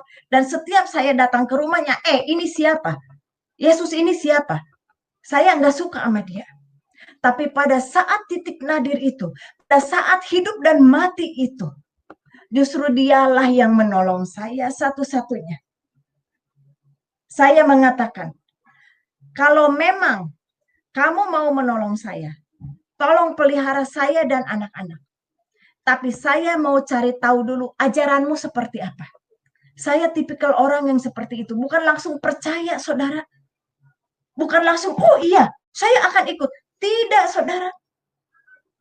Saya seperti sedang negosiasi, karena memang orang bisnis begitu, nggak langsung percaya, segala sesuatu harus dipikirkan juga, termasuk mau bunuh diri juga. Saya harus negosiasi dan saya harus mengklaim saya sudah tidak mau ibadah lagi yang dulu. Itu harus saya ambil keputusan. Nah, pada malam itu saya mengatakan, tolong pelihara saya dan anak-anak. Maka saya akan cari tahu dulu, ajaranmu seperti apa. Saudara, itu saya simpan, saya menangis, saya menjerit pada saat itu tengah malam. Dalam kondisi gelap gulita, ayat kursi saya baca, mungkin ini setan, mungkin saya sedang stres, mungkin saya sedang depresi, namanya orang bangkrut, namanya orang mau bunuh diri. Ayat 5, ayat 7, sapu jagat, semua itu, tengking-tengking, iya. Soalnya saya juga, maaf saudara, saya dari Banten. Yang begitu-gitu pengusir setan, kita biasa ngilmu. Dulu juga saya ngilmu, makanya kadang orang sedikit segan karena saya banyak isinya. Dulu seperti itu, karena memang saya kuat untuk hal-hal seperti itu, kuat puasanya, kuat sholatnya, kuat zikirnya. Itu pada masa itu. Malam itu, hal yang menjadikan saya merubah dalam segalanya. Saya memutuskan, saya menyimpan gelas dan botol itu. Saya menangis, habis saya doa-doa di dalam ayat kursi, ayat 5, ayat 7, doa sapu jagat, doa apapun. Saya baca, saya hanya bisa menangis. Ternyata saudara, orang itu tidak ada. Saya buka mata tidak ada. Tapi yang ada hanya satu yang dia tinggalkan di hati saya. Saudara tahu apa yang dia tinggalkan? Bukan segudang emas, bukan uang bertumpuk, tidak. Hanya satu harapan. Harapan yang saya juga tidak tahu apa itu. Yang ada, saya akan hidup kembali. Tapi hidup seperti apa saudara? Uang 15.000, tinggal 6.000. Bagaimana saya mau hidup? Tapi saya punya harapan bahwa saya akan bangkit lagi. Tapi bangkit seperti apa saya juga tidak tahu. Mungkin jadi pengusaha lagi, duit dari mana? Bisnis dengan siapa? Itu tidak mungkin. Tapi saya seperti ada sesuatu harapan, saya punya kehidupan yang berbeda. Saya hanya bisa menangis, termenung dengan menatap cairan obat nyamuk dan gelas yang ada dengan aroma yang sangat menyengat. Tapi ada harapan di hati saya, besok akan lebih baik. Tapi saya juga tidak tahu harapan seperti apa. Tapi yang saya ingat, saya seperti negosiasi dengan seseorang, tolong pelihara saya dan anak-anak. Tapi saya punya komitmen, saya harus mencari ajarannya dia seperti apa. Orang saya benci kok. Saya tidak suka dengan orang Kristen, saya fair-fairan malam ini. Saya tidak suka dengan Yesus, siapa dia? Sama seperti yang lain, ajaran-ajaran yang lain yang pernah saya alami, yang pernah saya terima, apalagi saya seorang hajat, tahu jelas, oh ini mah bukan Yesus, ini mah Yudas Iskariot, seperti ini. Sama ceritanya seperti itu. Tapi saya komitmen, saya akan mencari ajaran seperti apa. Sampai malam itu berakhir, subuh berakhir, saya hanya merenung, mata sembab, habis menangis, seperti malam itu seperti sesuatu yang dahsyat, yang luar biasa dan hanya sekejap. Saya tidak pernah mengalami hal itu. Saya biasa bertapa, saudara ya, untuk ngisi-ngisi ilmu. Tapi pada malam itu sangat jauh berbeda. Dan saya tidak tahu apa yang terjadi. Yang ada harapan dan saya berkomitmen mencari ajarannya. Dan saya yakin dia akan menolong saya. Dan dia akan, maksud saya akan membantu saya dan anak-anak. Akan merawat saya dan anak-anak. Seperti apa saya juga tidak tahu. Sampai pagi itu terjadi, saya pindah ke rumah petak itu di kampung. Tidak ada orang yang tahu, namanya orang bangkrut, ngumpet. Sampai akhirnya ada seseorang yang ngetuk pintu. Dan dia mengatakan, tok, tok, tok, tok. Oh, siapa ya? Kok ada tamu sini? Saya kaget. Saya kaget sekali.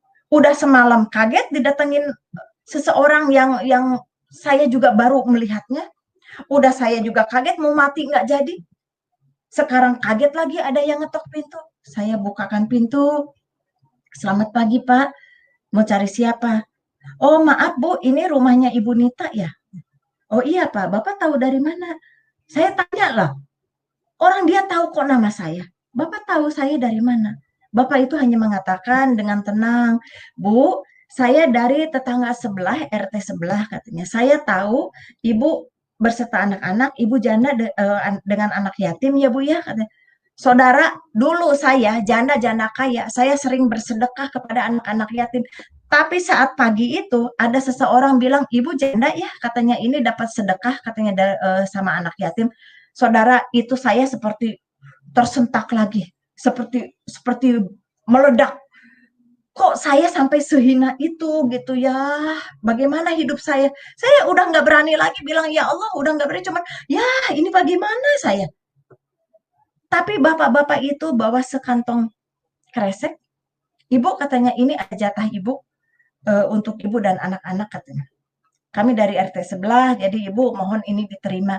Oh baik Pak, terima kasih. Yang ada di pikiran saya harus ngasih makan anak-anak, udah selesai. Si bapak itu siapa namanya, saya juga tidak menanyakan. Baik Pak, terima kasih. Saya tutup pintu. Saya hanya merenung. Ini apa lagi? Kejutan apa lagi? Saya udah nggak ada yang bisa dimakan, sisa uang malah dari 15.000 tinggal 6.000. Sekarang ada seseorang yang datang, udah malamnya ada yang kaget juga datang ke saya. Sampai mau mati pun saya nggak jadi. Saya buka itu kresek, saudara. Sembako dari seseorang yang dikasih, plus ada amplop. Saya buka isinya 25.000. Biasalah sembako ya, ada beras, ada yang lain-lain. Dan saya tidak tahu siapa yang mengirim. Tapi saya tegaskan, saudara yang terkasih, Bapak Ibu yang terkasih, dari seluruhnya, saya memilih Kristus bukan karena sembako ini ya, tapi karena ada harapan dan keselamatan yang Tuhan Yesus tawarkan kepada saya, dan saya mengikuti ajarannya dengan begitu luar biasa. Ini hanya menyelamatkan pada saat itu. Tapi saya tidak mencari ini. Tapi seseorang datang menyelamatkan saya pada saat itu. Kembali saya bercerita. Saya punya uang 25.000, punya sisa uang 6.000. Saya orang bisnis. Bagaimana saya bisa melanjutkan hidup? Saya punya sembako yang ya mungkin hanya 1 minggu. Dengan 4 anak yang cukup kecil-kecil. Saya harus kasih makan mereka. Saya berpikir dengan uang yang ada. Saya harus berputar otak. Bagaimana saya melangsungkan hidup saya. Nggak mungkin dong seseorang menunggu lagi. Oh saya nunggu orang bersedekah lagi. Nggak mungkin. Saya harus berjuang. Sampai saya berpikir, saya tahu memasak, saya tahu bikin sesuatu, dan yang murah, yang ada di pikiran saya, bagaimana saya menjual susu kacang kedelai. Karena dulu saya pernah ekspor kacang kedelai, saudara. Ke Kopti juga saya isi kacang kedelai, ekspor juga iya. Saya pernah ngajarin orang, ayo bikin susu kacang. Tapi saat itu yang ada di pikiran saya harus bikin susu kacang untuk menyelamatkan saya. Modal segitu. Saya ke tetangga, pinjam blender, saya ke pasar, jalan kaki, pakai sendal jepit. Dulu turun naik mobil, ada bodyguard segala, tas ada yang nenteng, namanya Ibu Haji orang kaya. Sekarang ke pasar jalan kaki, pakai sendal jepit, gembel. Jangan tanya kerudungan. Jangan tanya yang lain. Apa ada saudara saya, rekan-rekan saya yang nanya, kamu udah makan belum? Yang ada, kenapa Haji jadi begini? Mungkin stres, mungkin depresi. Tapi saya nggak peduli.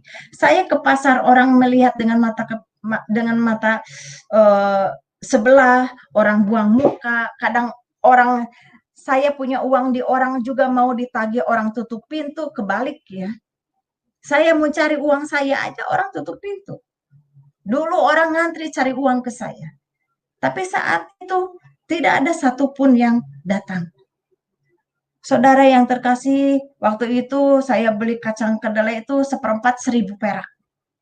Karena saya kan harus beli yang lain. Kacang kedelai 1.000 perak, plastiknya, karetnya saya minta tuh saya potong-potong. Saya ngaduk-ngaduk, saya pinjam blender ke tetangga, saya mencoba dengan hancur hati saya, saudara. maju mundur, ini pengusaha, ini bisniswoman sekarang harus nenteng plastik, jualan susu kacang. Saya bikin itu antara maju mundur, kalau saya maju bagaimanapun saya punya gengsi, saya manusia. Kalau mundur, anak-anak siapa yang mau kasih makan? Bagaimana saya punya hidup? Karena saya punya harapan, saya harus hidup lagi. Tapi apakah saya mau jadi penjual susu kacang? Tapi enggak apa-apa, saya harus melanjutkan hidup. Dan saya punya komitmen, saudara. Komitmen kepada seseorang yang datang di malam itu, seseorang yang bercahaya bahwa saya akan mencari ajarannya seperti apa. Jadi, sambil saya jualan susu kacang, saya menanyakan kalau ketemu konsumen, Pak, Bapak ke gereja atau ke masjid? Oh, saya ke masjid, Bu. Kenapa? Ibu mau pengajian nanti sama istri saya. Oh, bukan, Pak. Saya menanyakan aja dalam hati. Gue juga suka ke masjid dulu. Gue juga di kerudung. Enggak, Pak. Lain kali aja pengajiannya. Bapak mau beli susu enggak? Oh, beli 1. Oke, enggak apa-apa. Harganya 1.000 perak, lumayan. Jalan lagi, ketemu ibu-ibu. Bu, ibu ke gereja atau ke masjid? Oh, saya ke gereja, Mbak. Emang kenapa? Saya mau nanya, boleh? Memangnya Tuhan Yesus ada? Oh, ada. Dia Tuhan saya. Begini, gini. Ah, kenapa, Bu? Enggak, saya mau jualan susu kacang. Kan enggak semudah itu, saya percaya. Saya mau jualan susu kacang. Mau beli? Oh, beli. Terus saya tanya lagi setiap hari. Saya tanya sampai saya juga ketemu orang yang, oh dia tuh Tuhan Yesus baik, Tuhan itu penolong, begini. Saya cuma diam aja. Boleh saya nanya? Mau nanya apa? Bisa tidak Tuhan Yesus itu datang? Oh iya, dia sering menampakkan. Saya jadi bingung lagi, sering menampakkan. Sementara di ajaran saya yang lama itu dia kan udah terangkat hidup-hidup, sementara yang disalibkan itu kan Yudas Iskariot. Ini otak masih otak yang lama, belum di-upgrade. Sampai akhirnya saya ketemu sebuah rumah yang cukup besar di Hook. Saya ketemu orang itu karena saya sedang jualan ke tetangganya. Ibu jualan apa? Oh, saya jualan susu kacang. Oh, ibu mau beli? Boleh. Nah, boleh menjadi langganan saya. Boleh, tapi jangan pakai gula. Iya, Bu, baik. Soalnya dia diabetes. Baik. Dia langganan ke saya, baik. Terus saya tanya, ibu ke gereja atau ke masjid? Oh, kami ke gereja. Katanya gitu. Kenapa? Oh, enggak, saya mau nanya tentang Tuhan Yesus itu siapa sih?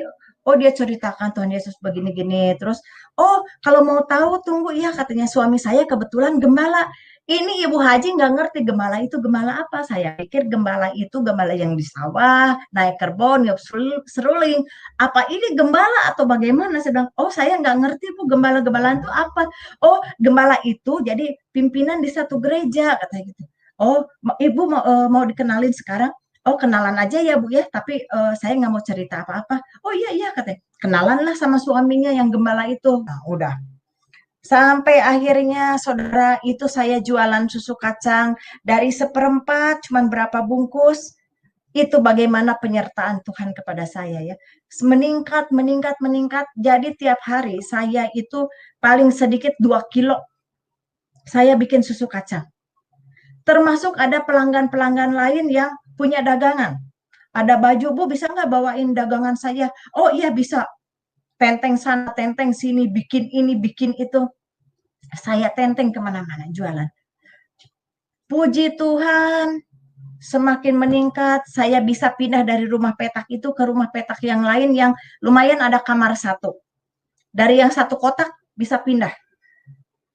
Saya bayar di situ, saya mulai bebenah dengan anak-anak, tapi saya tetap mencari. Saya mencari ajarannya seperti apa, sampai akhirnya saya ketemu lagi orang yang kaya itu, karena jadi langganan, terus dagangannya terus belanja terus ke saya, banyak sekali. Sampai di total kurang lebih 7 juta ada. 7 juta pada saat itu tuh sangat besar sekali ya. Saking apa saudara? Saking saya terlena karena kalau saya jualan, terus bapaknya tuh ada yang gembala itu yang saya tahu akhirnya beliau seorang pendeta, beliau pimpinan di gereja, dia selalu menceritakan Tuhan Yesus itu baik, Tuhan Yesus itu begini, semua akurat dengan Alkitab. Sampai akhirnya saya terlena hanya setoran sedikit-sedikit dari istrinya tuh. Sampai suatu hari yang punya dagangan nanya, datang ke rumah. Bu, maaf saya mau nanya, katanya. Ibu sudah bawa dagangan saya banyak, katanya. Kira-kira bisa setoran kapan agak banyak ya, Bu? Karena saya harus berputar. Memang iya juga. Di ibu ini sangat besar, hampir 7 juta. Sementara di yang lain sedikit-sedikit dan ya lumayan lancar lah. Ya, saya bilang, tunggu ya Pak ya, saya mau ke rumahnya dulu. Saya datang ke rumahnya yang besar itu. Saya ketok lagi. Karena dia sepuh ya, dia panggil saya Mbak Nita. Oh Mbak Nita, ada apa lagi katanya? Bikin apa sekarang? Oh enggak Bu, saya enggak bikin apa-apa. Kebetulan di rumah ada yang datang, yang punya dagangan. Maksudnya enggak, dagangan itu sebetulnya dagangan punya orang. Saya dagangin, saya cuma ngambil untung sedikit. Nah kebetulan dia nanyain, kebetulan Ibu besar utang ke saya. Dia agak kaget. Saudara, apa yang terjadi? Saya bukan mau membuka aib, tapi ini perjalanan hidup saya. Tahu nggak itu seorang ibu tua itu? Dia keluarkan. Ayo Manita katanya, tolong buka kalung saya. Emang kenapa Bu? Saya bukain. Dia lepasin. Ini katanya, kamu bawa ke pasar, ini suratnya. Dia cari-cari, ini suratnya. Kamu jual ini kalung. Nanti uangnya buat kamu katanya, buat bayar dagangan. Aduh maaf, saya nggak mau seperti ini. Saya tidak pernah jual-jual barang orang seperti ini. Saya bilang gitu. Saya butuh uang karena orang yang punya dagangan nunggu di rumah saya. Nggak, maksud saya bayar dulu pakai ini. Ini ada uang sedikit nih. Ini ada 500 pegang. Nah ini kalungnya ke pasar jual katanya itu. Itu saya kan ditunggu orang. Saya jual ke pasar. Cuman dapat nggak sampai 2 juta. Ditambah uang yang cash 500. Udah pakai ongkos. Terus saya pulang ke rumah, saya kasih ke yang punya dagangan. Tunggu ya Pak, saya bilang gitu, doain aja, saya juga sedang mencari, sedang menagih. Nah terus besok paginya saya pikir dia mau kasih lagi. Saya datang, kata, ketemu lagi tuh si ibu. Mbak Nita, mulai sekarang kamu nggak boleh lewat depan. Jadi jualannya lewat belakang aja. Oh baik Bu, emang apa? Mbak Nita tahu kan, suami saya kan gembala, suami saya kan hamba Tuhan, saya kan nggak ngerti. Pendeta itu nggak boleh denger yang begini-gini.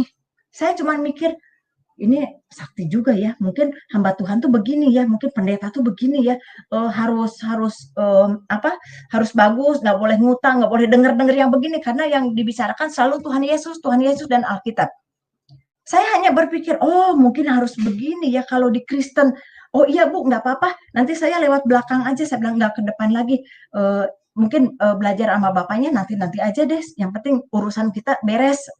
Iya, sekarang mulai ke belakang aja. Iya, udah seperti itu. Sampai akhirnya saya bolak-balik ke belakang, ketemu ibu, ngasih 100, ngasih 200. Menita nggak ada, nanti aja, tapi harus lewat belakang. Dan saya tuh seperti dengar amanat agung ya. Oh ini pendeta nggak boleh dengar yang begini, nggak boleh cerita, pokoknya apapun ya yang suami saya tanya, nggak boleh cerita. Iya, ya saya tuh dengar ya, karena dia seorang pendeta, seorang gembala. Sampai akhirnya pagi-pagi saya datang, ketok-ketok lewat dapur, pintu belakang, yang buka itu si bapaknya. Saya kaget, saya bilang, selamat pagi Pak. Oh ya, salam Mbak Nita, gimana katanya? Ya Pak, saya mau biasa nganterin susu, ibunya ada. Oh ibunya lagi nganterin cucu saya katanya ke sekolah, ini kebetulan supir nggak masuk, mobilnya kan berjejer, mobil tuh berjejer, kebetulan supir nggak masuk katanya, jadi istri saya yang nganterin cucu saya. Oh emang kenapa Pak, Mbak Nita? Oh nggak apa-apa Pak, saya hanya mencari ibu saja, mau nganterin susu. Tapi mungkin karena saya kan orang bingung karena ditagih utang juga gitu. Saya mencari ibunya juga mau nagih utang. Saya hanya mau berkelit bagaimana tahu saudara yang terkasih, itu Bapak itu seorang gembala, seorang pendeta langsung begini. Istri saya punya utang berapa? Saya cuma bingung. Sakti juga ini pendeta ya. Oh saya belum cerita dia udah tahu bahwa istrinya punya utang. Enggak Pak, saya mau bicara, mau ketemu ibu.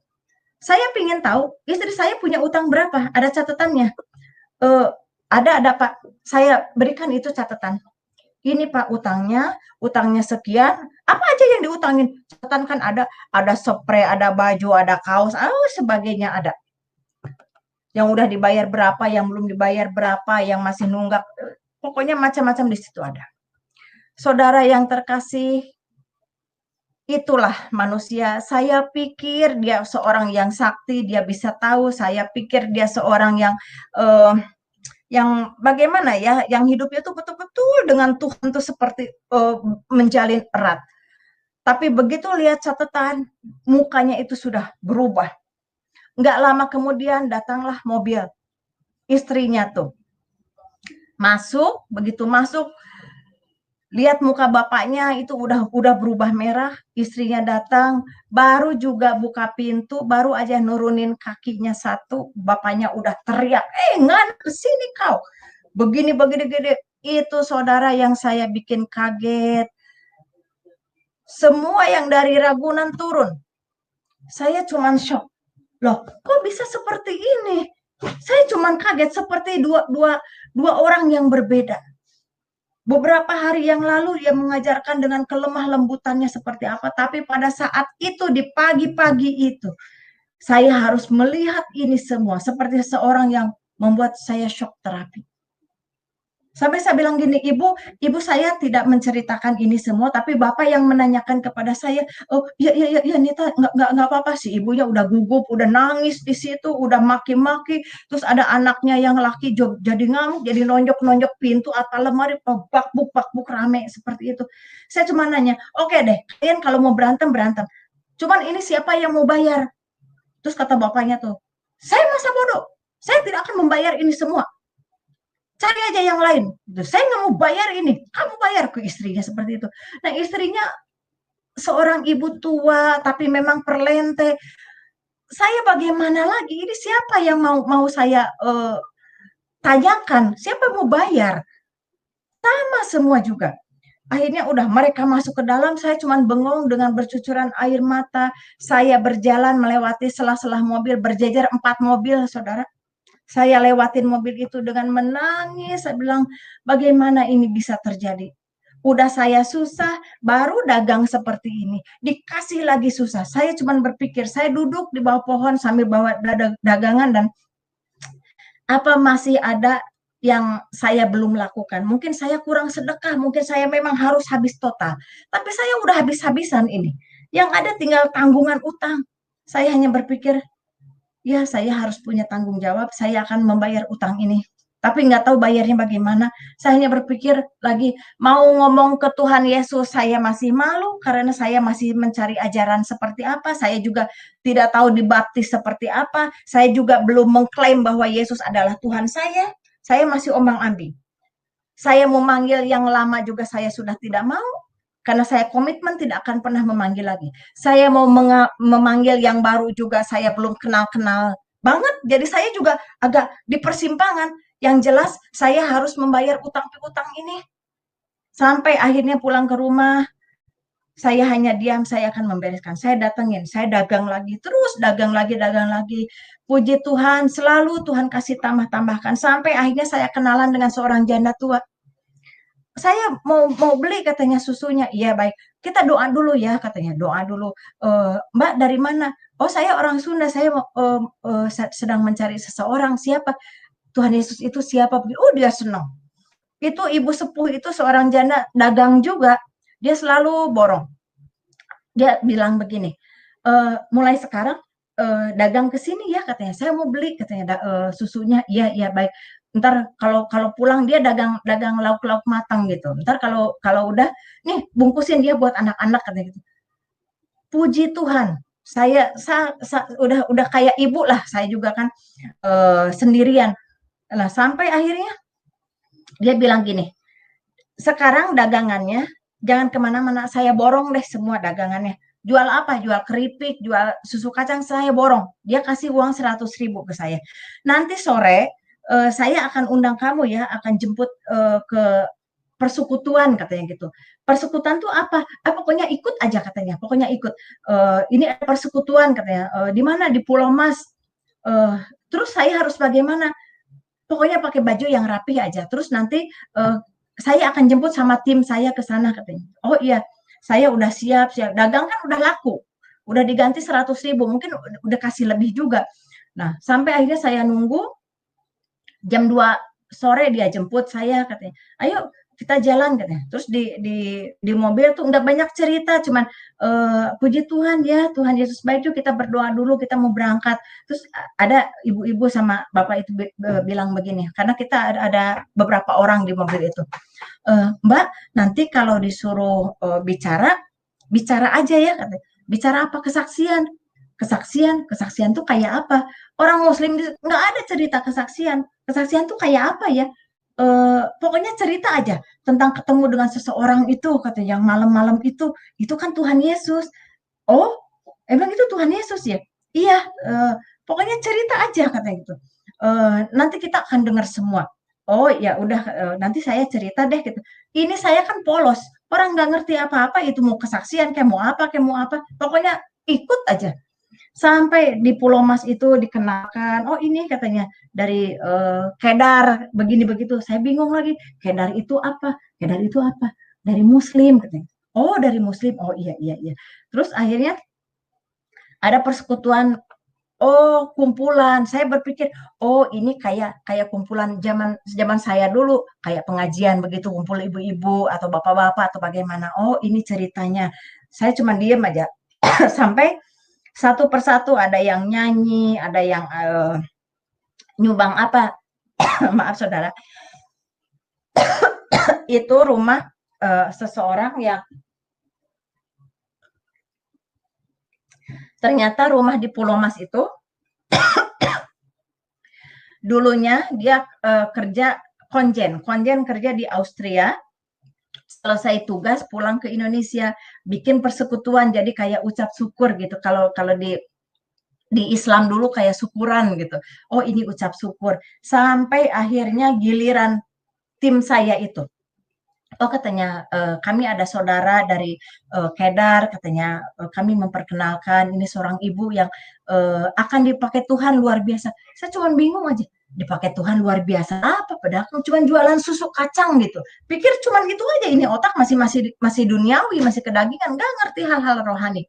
Sampai akhirnya ibu itu bilang gini, dikasih mic, Mbak Nita, pokoknya cerita aja deh kehidupan Mbak Nita seperti apa, terus Mbak Nita ketemu Tuhan Yesus yang dahsyat itu seperti apa. Udah itu aja cerita deh. Udah, Bapak Ibu yang terkasih, dengan polos saya cerita ABCD seperti apa. Ada yang nangis, ada yang puji Tuhan.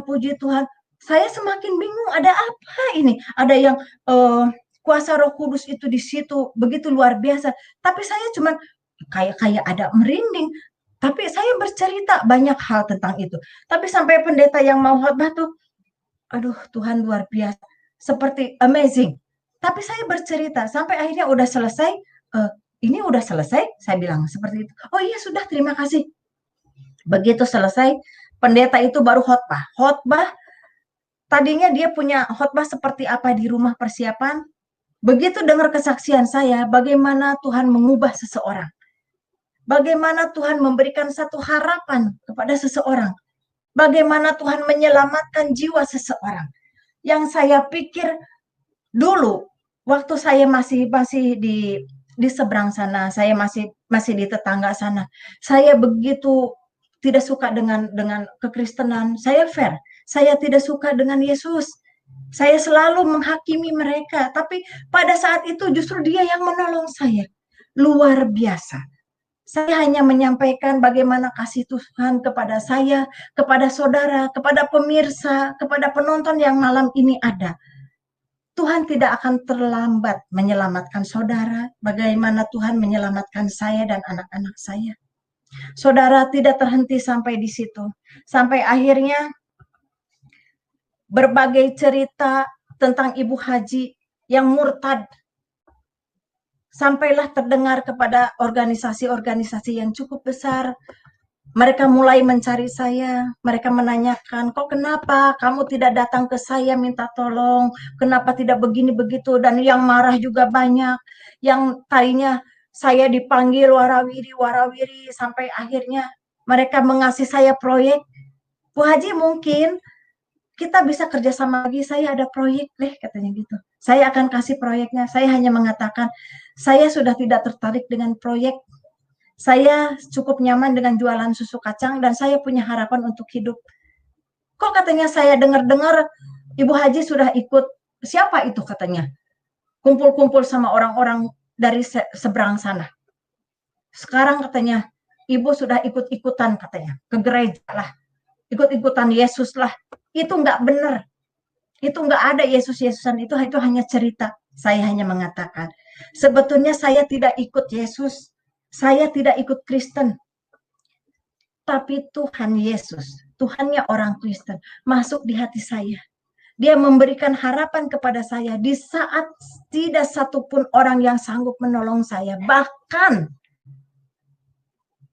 Tuhan saya di masa lalu. Tidak ada relasi pun yang datang kepada saya. Semua menyingkir. Hanya Dia, Tuhan Yesus yang saat ini saya kenal. Hanya Dia yang datang kepada saat saya di titik nadir yang paling dalam. Pada saat saya hidup dan mati. Bahkan saya rencana mau membunuh anak-anak saya supaya mereka tidak terlantar. Mungkin ibu harus berobat, mungkin ibu harus tenang dan sebagainya. Saya bilang mohon maaf, saya berterima kasih mau diberikan proyek, saya berterima kasih dirangkul kembali, tapi saya punya komitmen, saya sedang mencari ajarannya Tuhan Yesus dan saya akan terus mencari ajarannya yang benar untuk hidup saya, tidak untuk yang lain. Jadi saya mohon permisi dan saya akan kembali berjalan sambil jualan susu kacang lagi. Gak apa-apa, kekurangan juga tidak masalah, tapi saya dalam pemeliharaan dan penyertaan Tuhan saya. Saya belum dibaptis, tapi saya yakin Dia menolong saya. Dia Allah yang hidup bagi saya. Saya tidak minta pertolongan, justru saya minta pertolongan kepada Tuhan saya yang lama, yang datang melalui Tuhan yang baru, yang tidak saya kenal. Bahkan umatnya juga saya mualafkan. Baik kalau begitu, sudah berarti proyek nggak jadi ya, nggak deal ya, nggak apa-apa ya.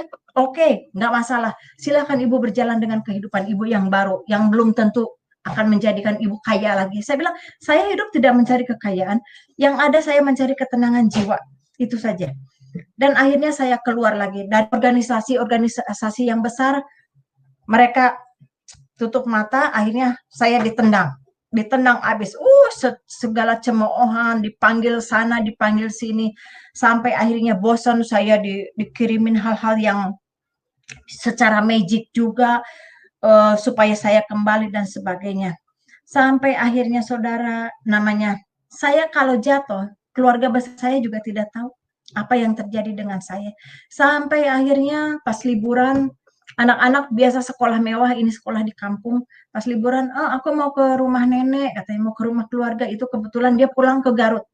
Pulang ke Garut, ya udah anak-anak dengan senang dia ketemu saudaranya.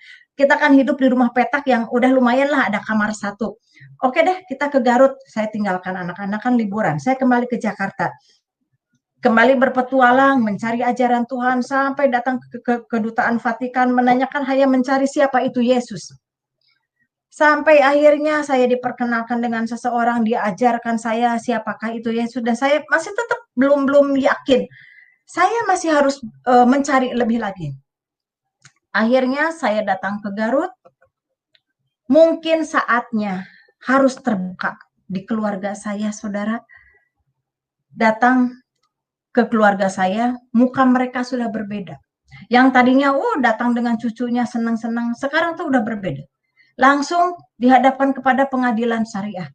Saya langsung disidang saat itu. Dia langsung menanyakan, kakak saya yang laki-laki, kamu sekarang jadi orang Kristen ya? Saya bilang, saya kaget. Kok bisa sampai? Saya kaget, ada apa ini? Saya bilang, loh, ada apa ini? Saya seperti pura-pura. Kamu sekarang jadi orang Kristen ya? Kamu ikut-ikutan seperti orang kafir. Kamu sekarang jadi kafir. Lebih baik kamu mati di tangan saya daripada kamu jadi kafir. Saya bilang, tunggu dulu. Ada apa? Kakak saya yang laki itu mau mukul saya. Ditahan sama kakak saya yang laki. Namanya di sidang keluarga besar, di situ ada. Nih ya, asal kamu tahu. Lagi liburan, anak kamu katanya mau dikasih makan, bukannya baca Bismillahirrahmanirrahim, malah begini. Kita semua kaget. Terus mau apa? Anak kamu begini. Namanya saudara yang terkasih, anak kecil-kecil. Tempo hari kan saya bawa tuh ke Jakarta, ke gereja, saya bawa ke persekutuan, diajarin berdoa sama rekan-rekan saya yang baru itu, Bu, katanya cara berdoa orang Kristen begini-gini. Anak saya tuh kecil-kecil waktu itu, ngikutin, dibawalah ke kampung. Saudara yang terkasih, itu kakak saya marahnya seperti apa itu di meja itu kalau kumpul keluarga kan ada kue, ada buah, ada pisau buah di situ dan lain sebagainya. Anak saya juga kumpul di situ. Itu kakak saya yang pas di atas saya. Saya punya kakak 5, saya anak ke-6. Keluarga besar saya 6 bersaudara, saya paling kecil. Itu kakak saya yang paling kalau dikatakan di Garut cukup punya nama. Dia ambil itu pisau, lebih baik saya bunuh kamu hari ini juga. Satu kali lagi saudara, pada saat itu dengan amarahnya kakak saya dengan pisau di tangan, dia mau membunuh saya. Nggak tahu bagaimana dia keselimpet kaki di kursi, namanya dia sidang syariah itu ya, itu kan di karpet, itu kursi disender-senderin, semua meja-meja disender-senderin.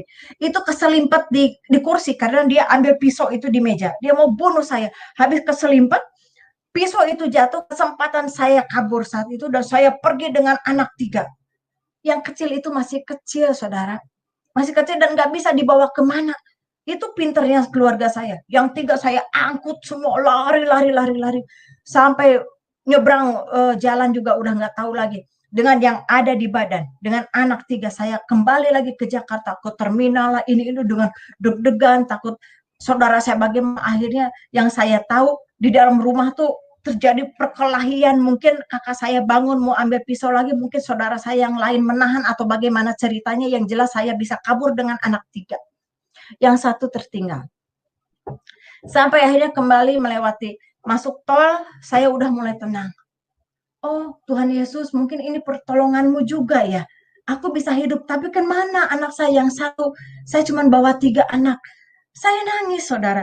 Di dalam bis itu saya nangis, saya diem, saya tutup, saya gendong anak 3 saudara, saya tumpuk di situ, kasih ongkos, saya bilang ke kondektur, Pak saya ada uang segini, saya mau ke Jakarta, maaf ya Pak, mungkin ada kekurangan. Akhirnya udah, saya sampai di Jakarta, saya kembali ke rumah petak itu, saya bisa menangis, ingat anak saya yang satu. Terus anak saya yang nanya, kok Ade Widya mana?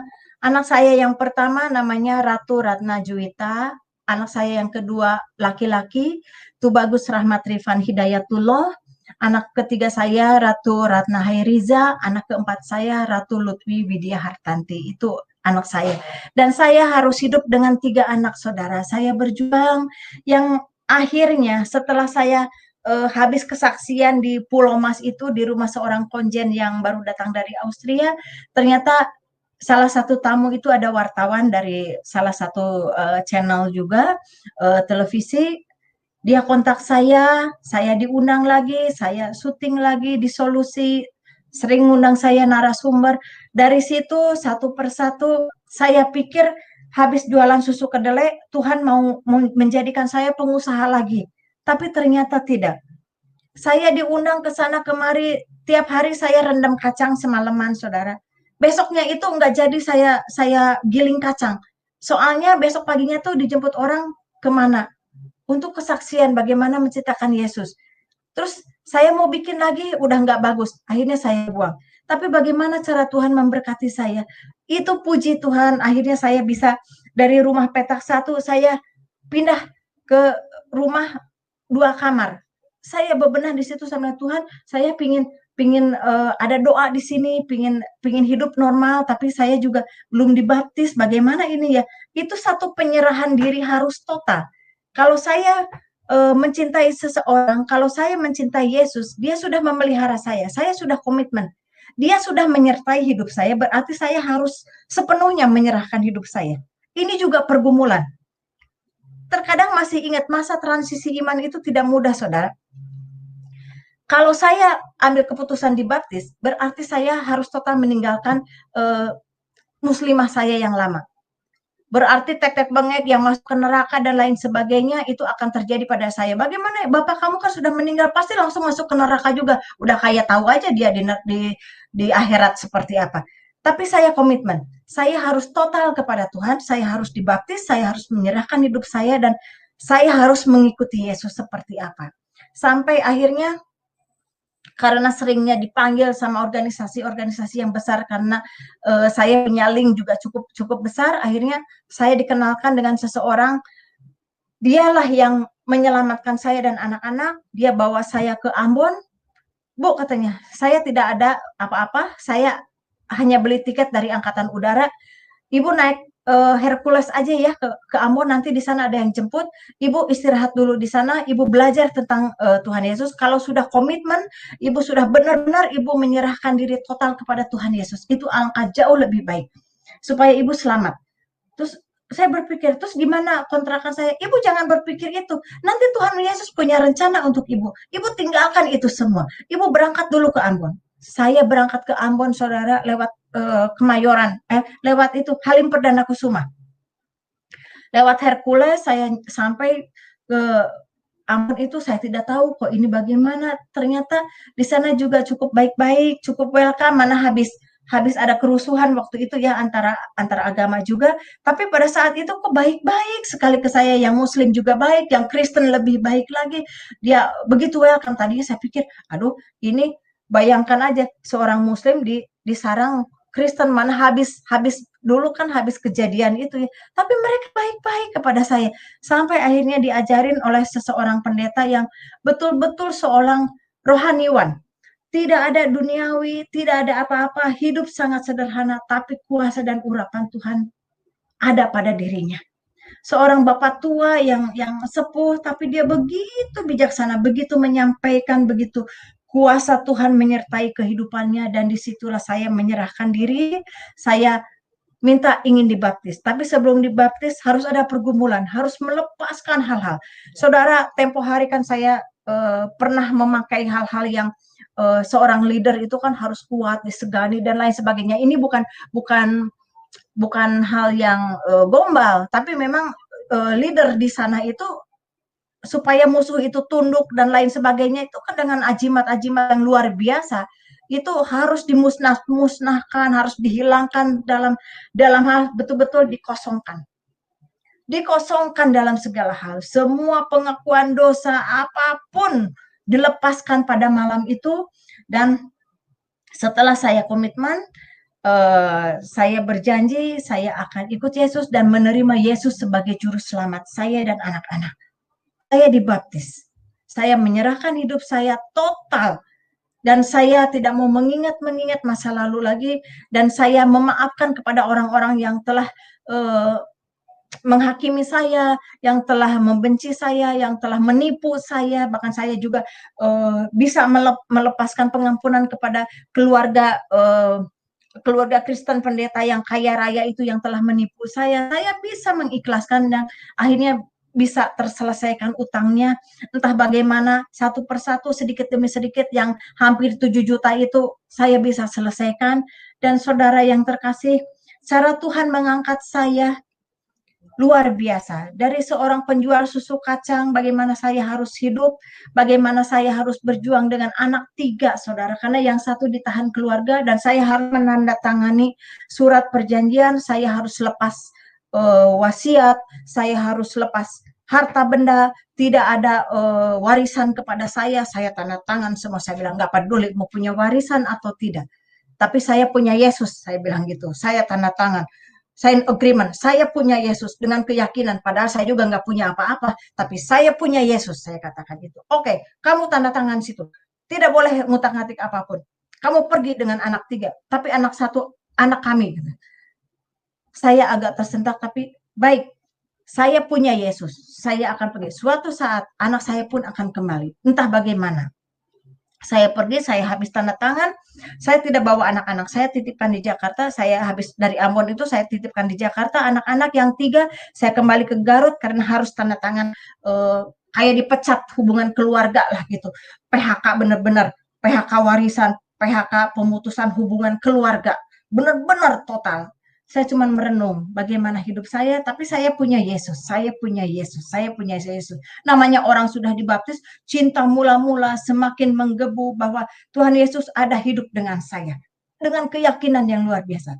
Sampai di Jakarta, mulai dari situ saya bereskan, mulai orang tahu saya dulu namanya Ustazah, sekarang tinggal ngomong jadi penginjil. Waktu di Ambon itu kan saya digembleng juga sekolah Alkitab. Pokoknya tidak ada biaya apapun. Saya dididik secara agama di situ betul-betul secara Alkitab yang ini Alkitab, ini buku pedoman bagi saya. Pedoman hidup saya dan saudara tentunya. Dan saya sangat mengasihi. Pada malam hari ini luar biasa bagaimana Tuhan Yesus menjamah dan membawa saya dari kehidupan yang lama sampai kepada kehidupan baru. Penuh proses, saudara, bukan instan. Bukan tipu-tipu, bukan bohong-bohong. Nanti saya minta kepada admin, saya jeda sebentar dulu, mungkin admin bisa menolong saya untuk slide Islamic Center saya. Mungkin orang kan berpikir, oh saya bohong kali. Tidak, saudara. Saya berbicara bagaimana Tuhan menyertai saya, bagaimana Tuhan Yesus membawa saya dalam keselamatan. Mungkin sedikit bisa diperlihatkan kepada saudara terkasih, karena saya sangat mencintai. Baik, baik. Baik, kita akan tampilkan ya. Ini apa?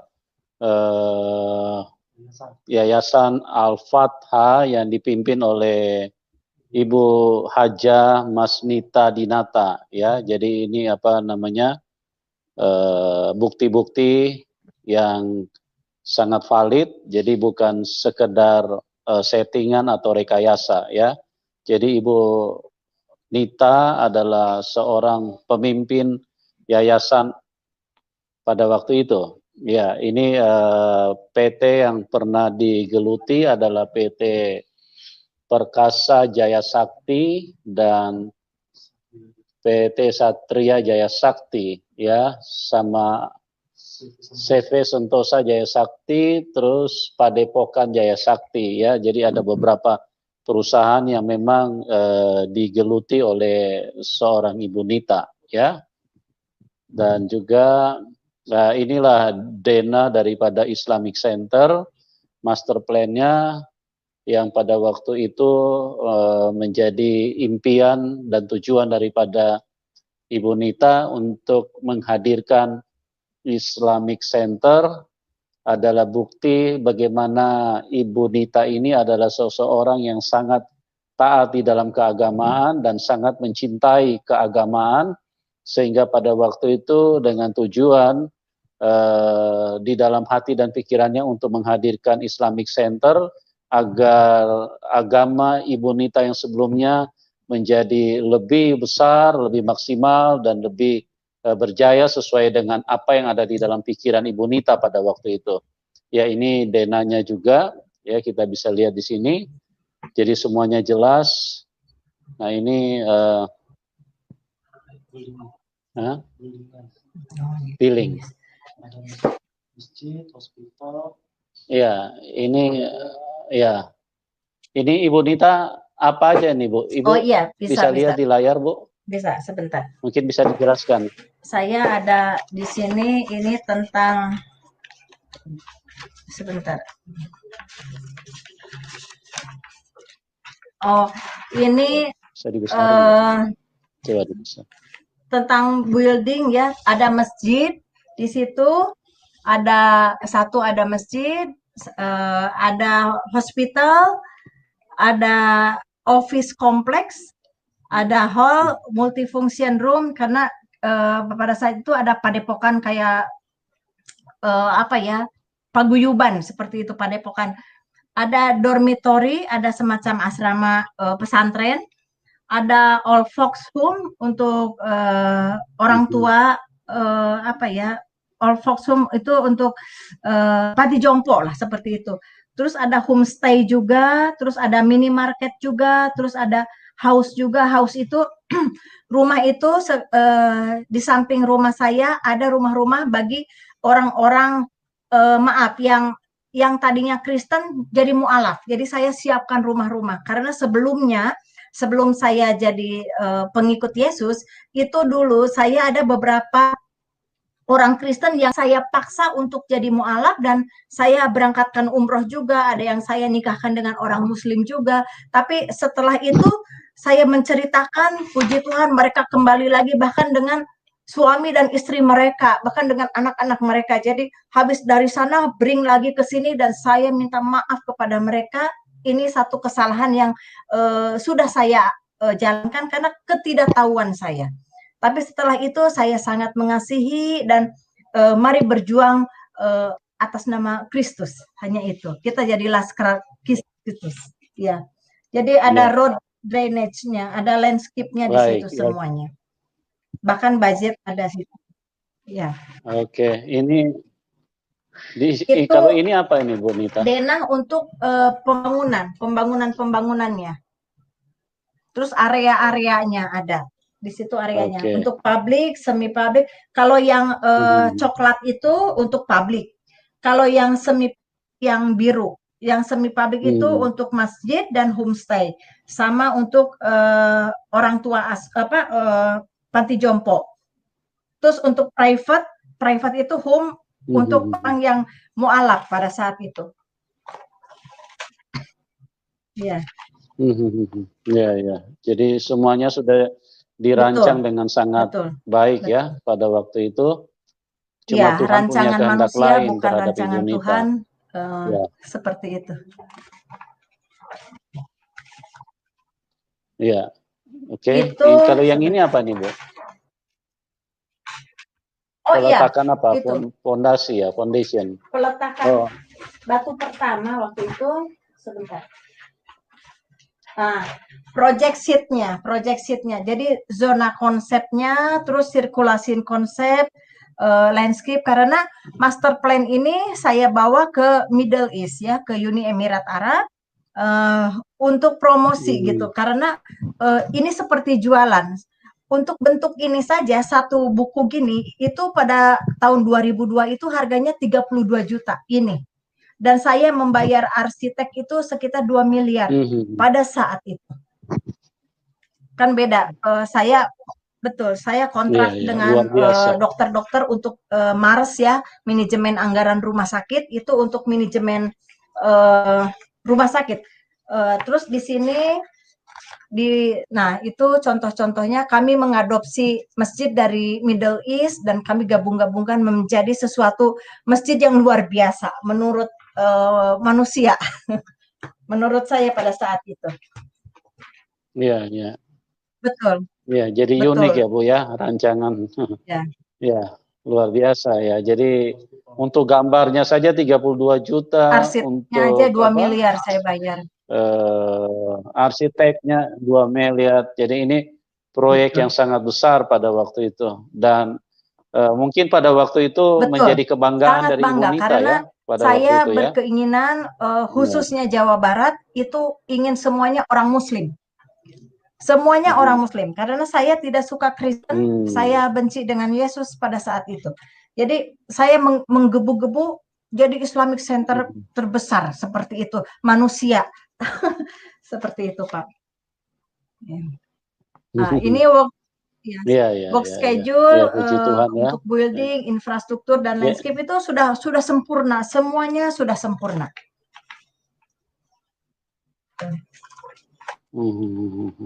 Ya, next. Oke, next. Ya itu ambil gambar dari atas itu nantinya akan seperti ini. Landscape-nya akan seperti ini. View dari atas ini ya Bu ya. Iya. Ya, oke, kita pindah ke next picture. Itu budget, Pak. Ini apa nih Bu? Budget itu dana yang saya sampai habis-habisan Pak untuk ini. Cukup besar. Di situ ada angka tertulis dan ini resmi, ada sampai cash flow.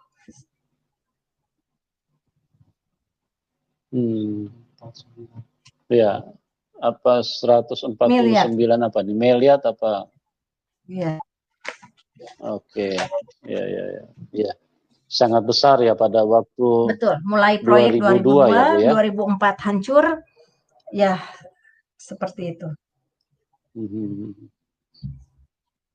Ya, oke. Nah, Kita baik. pindah lagi next. Ya, kami punya Ini apa tabloid nih, juga, Bu? Pak. Tabloid Muslim untuk siar. Ya, jadi untuk siar, Oh, terus gitu. kadang ada hal-hal yang Ya. apa ya, seperti inilah apa ya, yang terbaik saat itu, gitu, seperti itu. Ya. Ya. Jadi programnya Betul, dituangkan ke dalam betul. tabloid ya, Bu ya. Ya, ini rencana pekerjaan work schedule. Oke. Ya. Iya. Mungkin sudah selesai ya, Bu. Oke, silakan, Bu. Saudara Masih yang mau terkasih, diteruskan, itulah silakan. sekelumit proyek saya malam hari ini. Saya menyampaikan begitu luar biasa bagaimana Tuhan Yesus berkarya dalam kehidupan saya. Saya akan lanjutkan jika saudara masih ingin mendengar kesaksian saya bagaimana. Untuk tim masih bersedia, saya akan melanjutkan episode selanjutnya biar malam ini kami tuntaskan. Oke, silakan Ibu, silakan. Saudara yang silakan dilanjutkan. Terima kasih waktunya. Saya akan melanjutkan babak baru setelah saya menerima Kristus dan setelah saya dibaptis. Saya saat itu sudah mulai pelayanan. Saya sudah memahami pelayanan, saya diundang ke sana, ke sini. Tidak sulit bagi seorang ustazah, tidak sulit bagi seorang ibu haji untuk berbicara. Karena dulu juga tukang ngomong, sekarang disuruh ngomong. Cuman beda jubah aja, ganti jubah sekarang yang ini. Dulu yang ini, sekarang yang ini. Tapi untuk konsep kehidupan, bagaimana saya lebih mencintai sesama, saya lebih peduli kepada sesama, saya lebih ingin menyelamatkan jiwa sebanyak-banyaknya. Sebagaimana Tuhan Yesus menyelamatkan saya dan anak-anak. Saudara, semakin besar, itu kejadian kan bertahun-tahun. Saya menghadapi ini bertahun-tahun, terus dengan penuh kesabaran dan air mata dan berjuang. Bagaimana cara Tuhan mendidik saya juga bukan dengan hal yang mudah, dengan hal yang instan. Kadang dihajar juga, kadang diajar juga, kadang disayang juga, dijewer juga, sampai akhirnya saya harus menyekolahkan anak-anak. Saya selalu ada cara Tuhan bisa menyelesaikan pendidikan anak-anak. Saya sampai anak-anak kan semakin besar, ada SMP, SD, SMA, udah berentet seperti itu, 3 anak. Saya hanya begini, Tuhan, saya hanya pelayan Tuhan, saya jualan juga udah nggak seberapa, tapi bagaimana saya bisa menyekolahkan anak saya, Tuhan? Saya tidak punya uang. Yang nanya sekolah ini jutaan, yang nanya ini jutaan, SPP-nya berapa, transportnya berapa, sementara saya juga masih ngontrak. Bagaimana ini Tuhan? Saya tidak sanggup menyekolahkan anak saya. Saya hanya bergumul kepada Tuhan. Tuhan Yesus, tolong anak-anak saya. Sekolahkan anak-anak saya. Tolong, saya cuma janda, nggak punya apa-apa. Tolong, hanya punya Tuhan Yesus. Saya besar harapan. Tolong sekolahkan anak-anak saya. Saya itu sering begini, sering dengar juga. Coba deh katanya cari beasiswa kemana? Saya tanya beasiswa yang di Indonesia ada persyaratan begini. Aduh, repot juga. Saudara yang terkasih, tahu apa yang saya lakukan? Satu persatu, karena saya tahu dari konsumen yang saya kenal. Coba cari ke luar negeri katanya. Anak saya dulu sekolahnya beasiswa ke luar negeri katanya. Dari kedutaan. Ini saya udah nggak punya duit, nyekolahin anak nggak bisa. Ini udah kepepet, mau bagaimana? Saya datengin satu persatu kedutaan, saudara. Di sini ada beasiswa enggak ya? Kalau ngomong-ngomong Inggris sedikit, bolehlah. Saya nanya ada beasiswa enggak? Ada beasiswa enggak? Udah kayak pengemis nyari buat nyekolahin anak. Sampai akhirnya saya ketemu orang, Bu katanya, tuh di Jerman ada beasiswa buat nyekolahin seperti itu katanya gitu. Nanti ada keterangan surat tidak mampu dan lain sebagainya. Oh, saya semangat. Sampai akhirnya saya coba daftarin anak saya. Kamu mau nggak sekolahin ke Jerman? Aduh, gimana? Udah di sini hidup susah, apalagi di sana. Di sana kita punya Tuhan. Sekolah ke sana. Akhirnya udah dari situ saya coba bikin data, ngumpulin ijazah anak saya dan lain sebagainya. Saudara, jangan dikira semua mulus, yang menghina juga ada.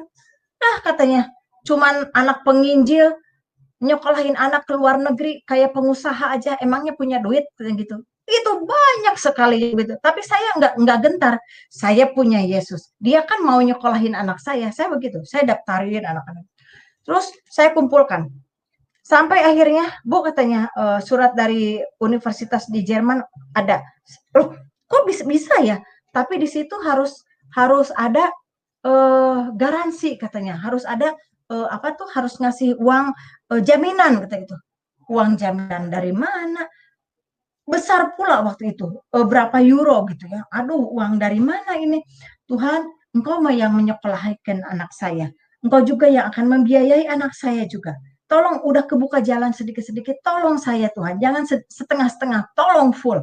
Akhirnya apa? Tahu-tahu ada orang nelpon saya ke Bu katanya bisa nggak saya kontrak dengan salah satu gereja di situ Ibu kan bisa seminar, ya Ibu bisa ngajar nggak? Ya bisa ngajar sedikit-sedikit ngajar apa? Islamologi. Oh iya, baik saya ngajar. Ibu bisa khotbah? Ya bisa lah. Kalau nggak bisa tolong ajarin. Saya juga begitu orangnya nggak berarti oh saya bisa semua Tuhan Yesus ada untuk saya. Tidak, saya juga oh iya maunya seperti apa saya ngikutin. Soalnya saya juga sedang belajar. Jadi sambil Tuhan ngajarin saya ngajarin orang, saya juga sambil belajar gitu. Jadi sama-sama saling belajar. Saya bilang nggak ada yang pintar di dalam Tuhan.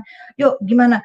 Oke, kontrak ya Bu ya. Ya. Udah gitu, saya ceritakan bagaimana perjuangan saya, bagaimana saya mengajar, bagaimana saya khotbah, bagaimana saya seminar, begini-gini. Akhirnya sedikit-sedikit terkumpul. Ada juga Tuhan menggerakkan orang-orang untuk membantu saya.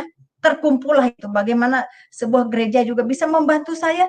Oke, Bu, katanya ada sekian, kumpulin. Yang penting anak Ibu sekolah. Terus tiketnya bagaimana? Doa lagi aja. Saya doa lagi, saudara. Udah terkumpul, udah dikirim tuh ke Dutch Bank. Karena harus anaknya masih di Indonesia, uangnya harus dikirim ke Jerman sebagai jaminan.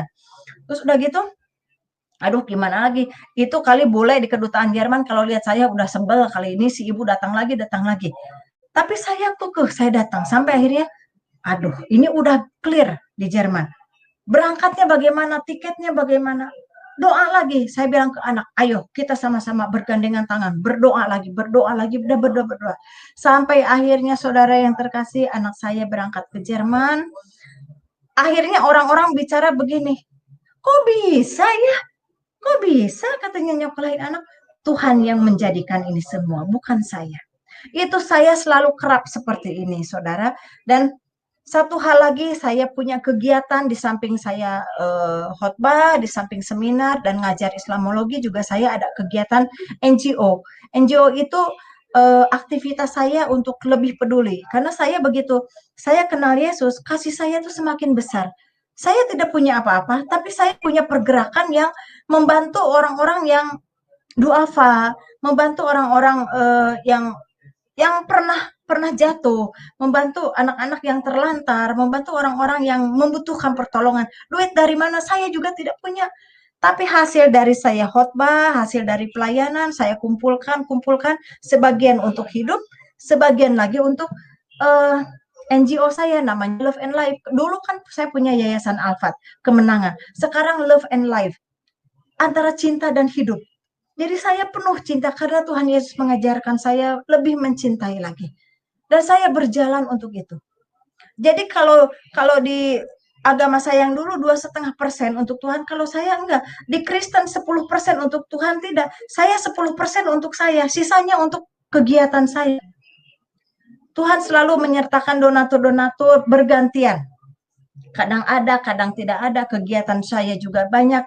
Saya lupa untuk memberikan kepada tim bagaimana kegiatan saya, dan itulah karunia Tuhan kepada saya, bagaimana di samping Tuhan menyelamatkan saya, Tuhan memelihara saya dan anak-anak. Satu lagi, anak saya yang laki, habis sekolah. Saya nggak sanggup lagi, karena setelah yang di Jerman, itu saya nggak ada biaya lagi. Bagaimana nyokolahin anak saya yang SMA itu, yang laki, dari SMP ke SMA. Akhirnya apa? Saya punya kenalan. Oh katanya homeschooling aja. Homeschooling sambil ibu cari beasiswa lagi. Oh begitu, baik. Anak saya daftarkan homeschooling. Terus saya mencari lagi biasa ke kedutaan, nyari lagi beasiswa. Kali saya bukan yang pakai jaminan, saya udah nggak punya duit, udah nggak mau lagi berbicara tentang uang untuk nyekolahin anak. Akhirnya saya dapat dari kedutaan Rusia tanpa jaminan uang. Yang penting nilai bagus, anak saya juga puji Tuhan, pinter-pinter. Saya gembleng juga luar biasa. Ayo, kamu berjuang. Ini Rusia tidak ada uang jaminan. Kamu harus sekolah ke sana. Anak saya yang laki bengong aja. Waktu itu umur masih 16 tahun, saudara.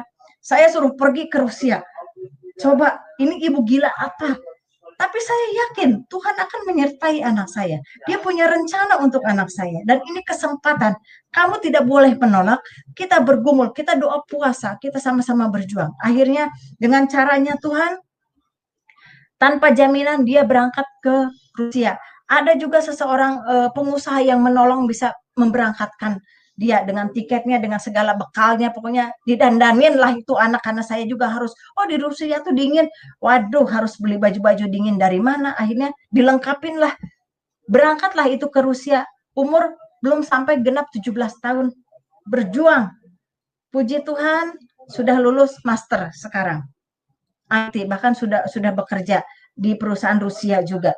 Itu cara Tuhan memelihara anak saya yang kedua. Yang ke-1 di Jerman sudah menikah, sudah punya anak 1. Yang ketiga, Tuhan titipkan yang luar biasa untuk saya.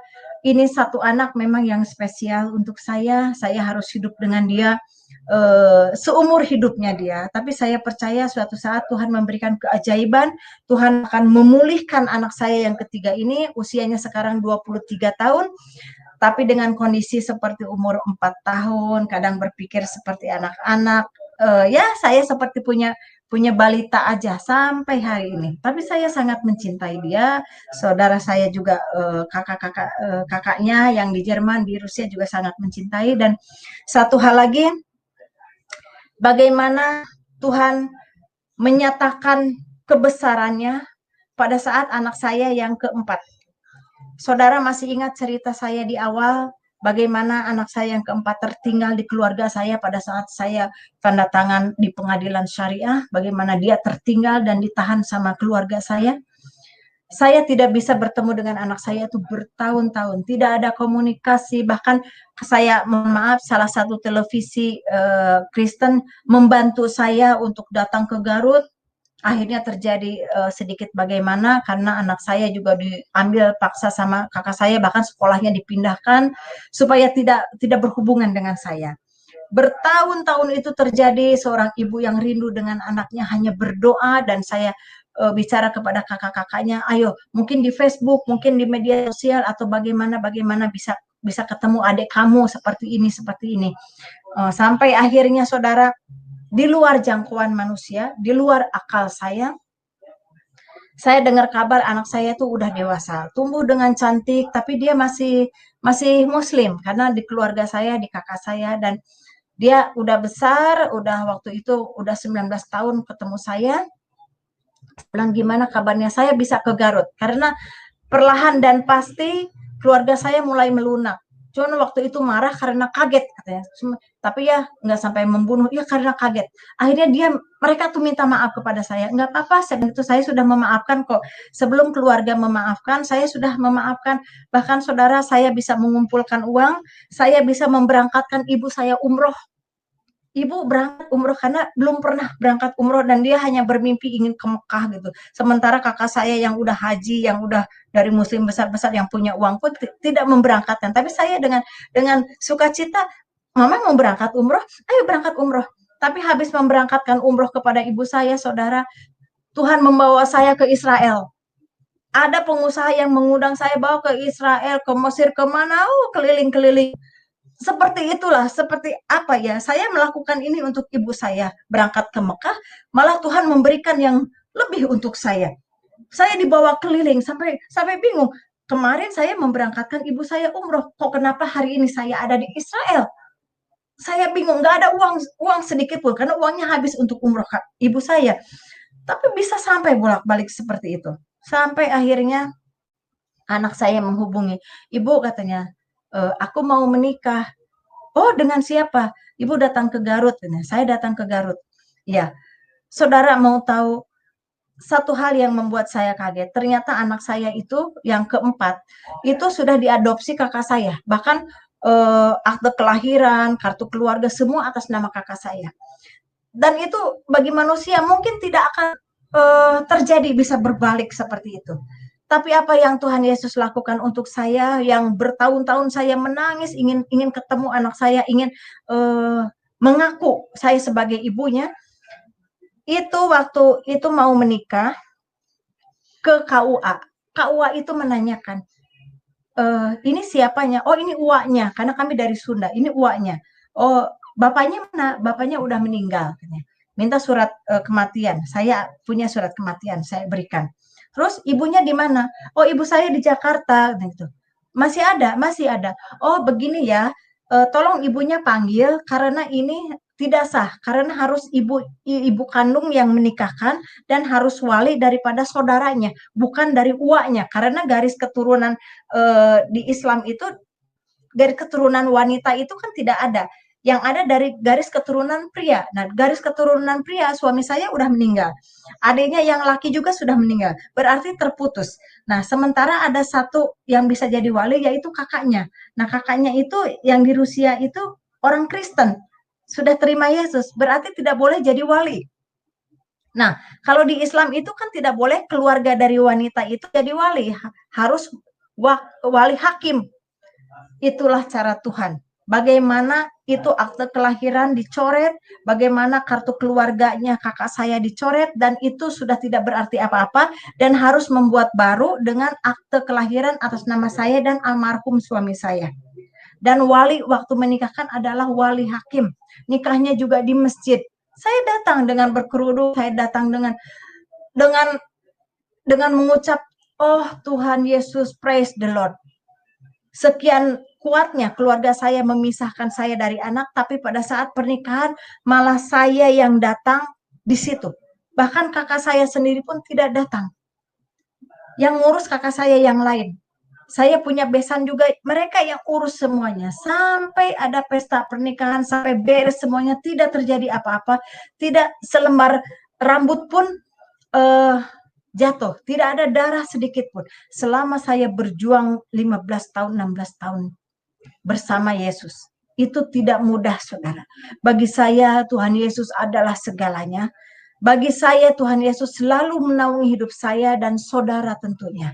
Saya rindu suatu saat banyak lagi jiwa-jiwa yang bisa Tuhan jangkau, yang bisa Tuhan selamatkan, dan kita sama-sama saling mengasihi, saling berbagi berkat, bagaimana kedaulatan Tuhan Yesus berdaulat atas hidup kita, berdaulat atas bumi ini, menciptakan satu kebaikan, menciptakan satu keharmonisan, kita saling menghargai antara sesama. Dan semenjak saya kenal Yesus, saya lebih mencintai lagi, saya lebih peduli lagi, saya lebih belajar bijaksana. Bahkan Tuhan membawa saya bisa penginjilan ke berbagai daerah di Indonesia, bahkan Tuhan membawa saya sampai ke luar negeri, sampai bisa ke India, ke Nepal, bisa ke Bangladesh, ke Rohingya, bisa sampai ke Haiti juga, bisa ke negara-negara lain. Bahkan pada saat setelah 20 tahun sendiri, saya juga tidak menyangka Tuhan akan memberikan pendamping. Waktu saya berangkat ke Pakistan, saya sampai ke Islamabad, sampai ke perbatasan Afghanistan, Faisalabad. Dari Karachi ke Lahore dan terus pergi-pergi seperti itu, saya punya rencana, saya ingin berangkat ke Iran karena saya rindu sekali ingin pelayanan ke daerah Syiah seperti itu. Saya baca di situ kan ada cerita tentang Esther ya, di sana tuh ada makamnya, ada Cyrus di sana, Kuros di sana. Saya tuh pingin ke sana, pingin tahu Iran seperti apa. Di samping NGO juga saya ke sana. Salah satu pastor di Pakistan tuh memperkenalkan, biasalah saya kan penginjil juga bukan orang kaya, untuk berangkat aja harus ngumpul-ngumpulin, baru bisa berangkat dengan sebatas-batasnya. Yang penting Injil Tuhan bisa disampaikan. Apapun yang terjadi, tapi puji Tuhan selalu ada lawatan, selalu ada Tuhan menjaga saya. Sampai akhirnya kalau penginjil mau pergi itu kan yang dicari bukan untuk menginap hotel, tapi cari tumpangan supaya bisa numpang gratis, supaya bisa makan. Kalau makan mah oke lah kita sambil bawa bungkusan apa. Yang penting tidak merepotkan. Yang penting saya tidak membayar untuk menginap.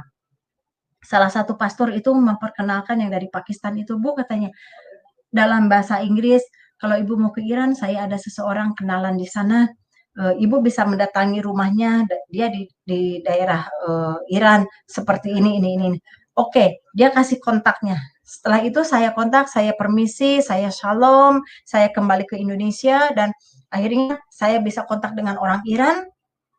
Tapi itulah setelah 20 tahun saya juga tidak pernah rencana akan Tuhan memberikan pendamping lagi. Saya tidak punya rencana untuk menikah kembali. Yang ada bagaimana saya bisa terus melayani Tuhan selama hidup saya, selama saya bisa.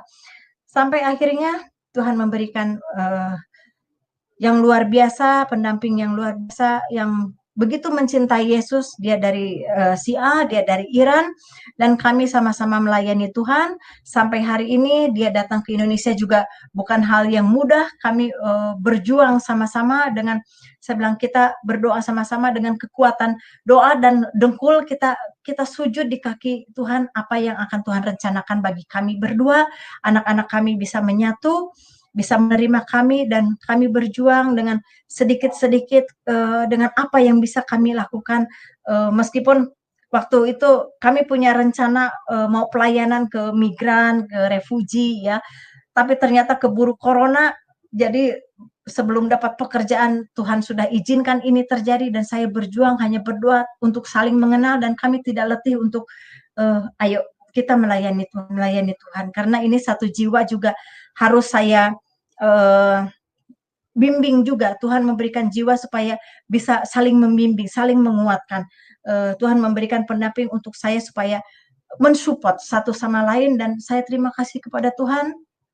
Keluarganya juga di Iran bisa menerima saya, dan saya share link kepada mereka. Ternyata di Iran itu nggak bisa hal-hal seperti ini karena ada karena Iran kan di bawah sanksi ya, sanksi Amerika. Sebenarnya nggak apa-apa, Tuhan pasti bisa melawat kita semua, kita bisa menyatukan dalam kasih-Nya. Dan saudara yang terkasih, ini sekelumit hidup saya. Kami saling mendoakan, saya mendoakan untuk pemirsa juga, untuk tim channel YouTube ini yang sudah memberikan waktunya kepada saya. Saya berbicara ini atas nama Tuhan, atas nama Roh Kudus, dan yang saya sampaikan benar adanya. Saya sampaikan hidup saya realita. Saya terima kasih atas waktu yang Tuhan berikan kepada saya dan kepada Bapak Yusuf sebagai ownernya. Semoga channel YouTube ini bisa menjangkau jiwa, bisa saling menguatkan, dan saling bergandengan tangan, baik antar agama, antar bangsa, antar sesama, karena kami sangat mencintai semua, sangat mencintai suku dan bangsa, kami NKRI, kami Indonesia, kami sangat mencintai semuanya, semua karena anugerah dari Tuhan. Terima kasih atas waktunya, mungkin saya kembalikan kepada tim, silahkan apa yang harus saya lakukan. Baik, puji Tuhan, Tuhan Yesus sangat dahsyat ya. Begitu luar biasa, ada puluhan ribu orang yang menyaksikan pada malam hari ini, dan mereka sangat diberkati bagaimana Tuhan Yesus telah menjamah dan mengubahkan seorang ibu Nita yang tadinya sudah putus asa dan ingin mengakhiri hidupnya dengan meminum racun serangga, tapi Tuhan Yesus datang dengan kasih yang tidak terbatas, dengan kuasa yang tidak pernah bisa dibatasi. Padahal kalau secara manusia, Ibu Nita adalah seorang yang sangat tidak suka kepada Tuhan Yesus, bahkan seringkali mengajak orang untuk meninggalkan Tuhan Yesus. Tapi itulah Tuhan yang baik. Dia tidak pernah melihat latar belakang kita, dia tidak pernah memandang kekurangan kita, dia tidak pernah memperhitungkan kesalahan kita. Yang penting kasih-Nya bisa sampai kepada manusia dan Dia bisa menyelamatkan dan mengangkat kita dari lumpur dosa, dari hal-hal yang begitu menekan, yang begitu mengerikan, yang begitu membahayakan hidup kita. Itulah Tuhan yang benar, Tuhan yang mengasihi kita semua. Oke, sekali lagi kami berdoa buat semuanya yang sudah bersama-sama dengan kita, yang sudah menyaksikan kasih karunia Tuhan, kebaikan Tuhan, kemurahan Tuhan turun di dalam kehidupan semua yang menyaksikan acara ini dan bisa masuk di dalam rencana dan kehendak Tuhan. Dan juga kami menyampaikan terima kasih kepada Ibu Nita yang sudah bermurah hati mau membagikan kesaksiannya yang begitu luar biasa.